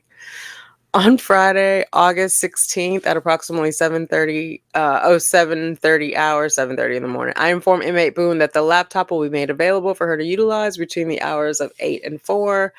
At approximately 7:42, laptop arrived. This is Janine on the 16th. She requested an, extra small uniform shirt verbally. Also, inmate request forms. Inmate Boone complains that the small uniform issued by her was an improper fit, too big. Inmate Boone complains the small uniform shirts are revealing. So again, this is before Owens has come, but I think at this point he's talked to her on the phone. A lot of you guys said you have experienced like a small from the same brand being different sizes. So I stand corrected. I'm gonna guess, no offense, it's not like a high quality brand because that just seems odd to me. I would think they would cut it from a pattern, but I contacted Uniform Supply. I was informed the smallest uniform shirt is a small. Inmate Boone requested to receive an extra small shirt prior to her meeting on Saturday, August 17th. Also on the 16th, she was given a devotional book. On Friday, August 16th at 1600 hours, she turned in the laptop and all the accoutrements. Yolanda Dunn, this is the one. Inmate Boone requested a smaller inmate uniform top due to a case. I asked inmate Boone what size top did she currently have on, and she informed me as small. I informed inmate Boone that size small was the smallest inmate uniform top that FDC had to offer. Inmate Boone requested that I look for her a different small that may fit smaller than the small she was wearing. I informed inmate Boone that I would not look for her a smaller small. She was informed to wear a t-shirt or a thermal under her top if she felt it was too big and might show too much. That part I don't understand, unless maybe she's saying it's too big like around the arm and it's showing into her, breastises area, or maybe here. And so that's why they're saying put a t-shirt underneath it. So if you bend down, you can't see in there. That's the only thing I can think of. Because an extra small is going to be tighter, so there are going to be other parts that are more revealed. Do you know what I mean? Like 6 of one, half a dozen of the other. Or just don't bend over when I'm imagining you're sitting across with them. Just sit up straight. I don't know. She didn't have the laptop on this day because she needed a mental break and would not like to utilize it. Informational purposes only. Interesting. I think there are so many things in the discovery that even if I get needing a mental break emotionally. Well, you know what? I'm not going to judge her. Self-care is important. Protect your mental. Okay, inmate Boone requested to shower prior to 8 p.m. due to a meeting conducted on today. She was offered the opportunity to shower at 7:18, so we know that's still not Mr. Owens. On the 17th of August at approximately 7:15 a.m., inmate Boone that it was ready. It arrived. She got 3 hard drives. 8:17. Inmate Boone was on an interview with a professional visitor. The visitor informed staff that he had legal mail for inmate Boone. Sergeant Dunn, Corporal Hall, and I searched inmate Boone property. During the search, the following items were amongst her legal mail: paper clips, staples, clear Ziploc bags, 1 written tablet with staples attached.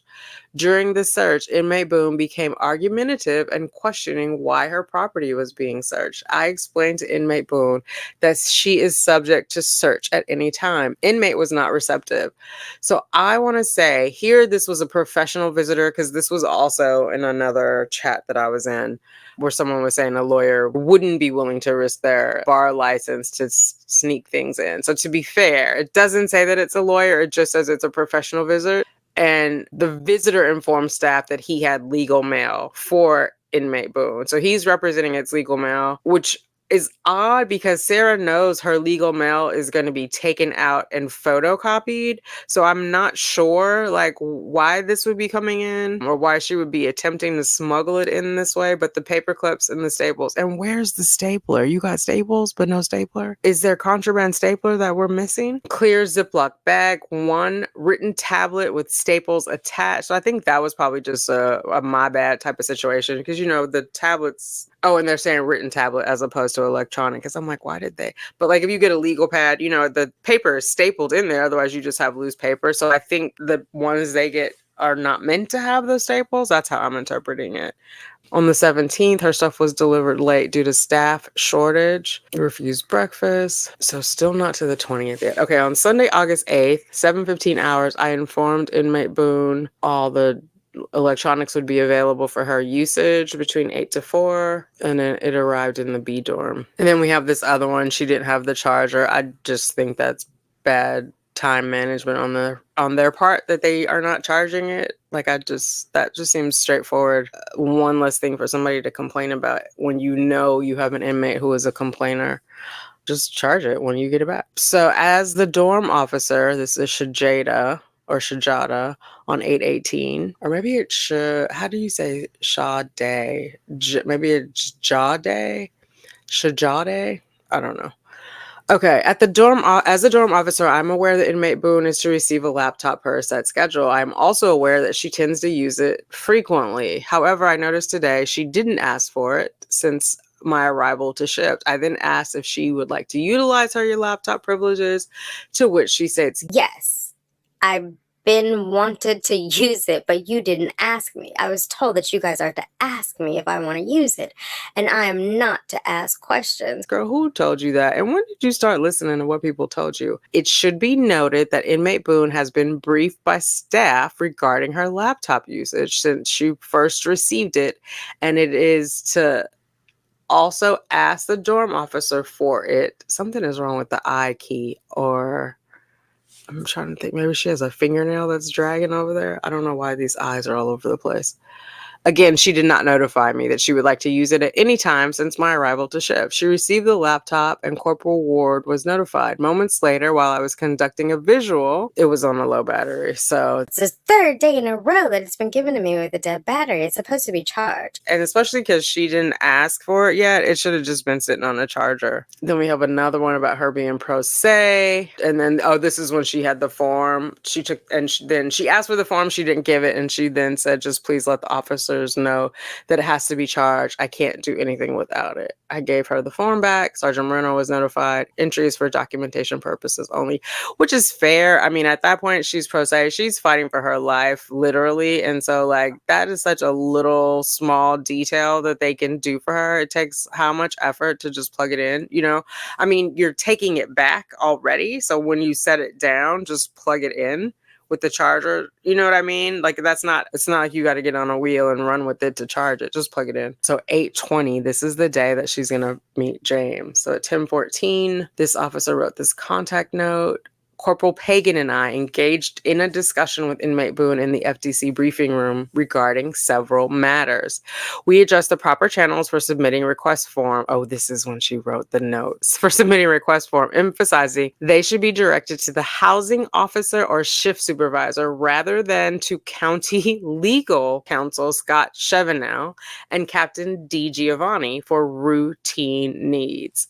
That part. There's no reason ever that she should be contacting their legal counsel. She met them on the 14th, or she met him on the 14th, asked for the spelling of his name, and we all knew it was going to be on and popping. Do you have any questions? Could you please provide the last name of Scott, the legal counselor, please? I'll spell that, Judge. Shevennell. Sheve. One more time, please. Shevennell. Thank you. Inmate Boone, who has been incarcerated since 2020, is already well acquainted with the established procedures and confirmed her understanding of them. Inmate Boone expressed a desire to have a tablet available for use throughout the day. We clarified that tablets are accessible to all inmates on a standard schedule, 7 days a week, ensuring reasonable access without the need for further action. The inmate also requested that writing materials such as pens and papers be replenished, as I already read these, but this also is what I'm saying. You see how this is like poor time management on her part? At this point, she has the USB with the 9 pieces of digital evidence that the state intends to enter. And instead of reviewing those and writing out objections, she is fooling around with writing letters to Captain D. Giovanni and the legal counsel. And we know it's letters plural because she doesn't have a photocopy machine, right? So she had to handwrite out a letter to Scott Chevenow. She had to handwrite out a different letter to Captain D. Giovanni. The amount of time that took could have been used on writing out her objections. But yet when she finally did write out her objections, she said that they were late because she's pro se. She's never done that before. She doesn't have internet, and on and on and on. one. No, ma'am, you need to manage your time better. And then you're asking them to be involved with like replenish as necessary. Oh, hi, Sarah, I'm checking in. Do you need a pen? Like, no, ma'am, that is not, they are not the concierge. Okay, anyway.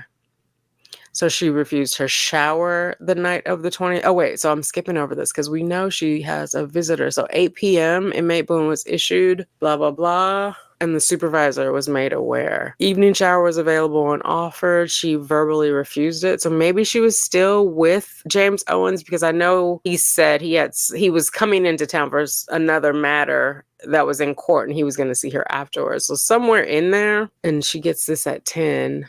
Or she returns it at 2200 hours. So maybe in between here and here, she gets a laptop at 8 p.m. She refuses the shower.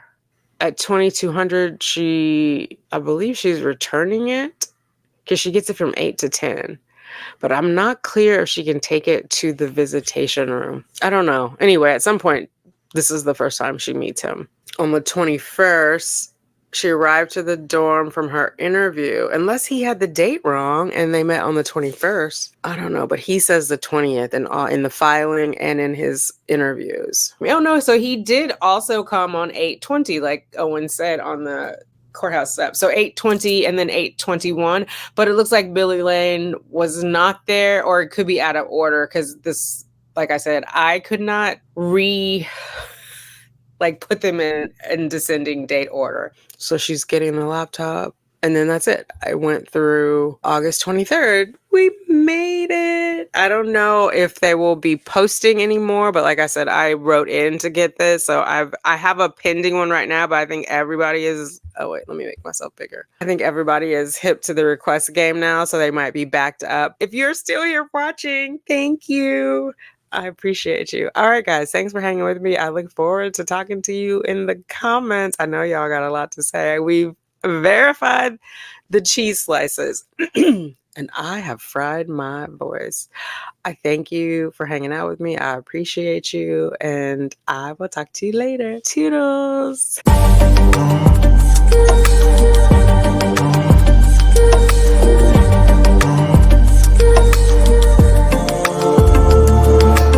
Wheels on the bus go round and round.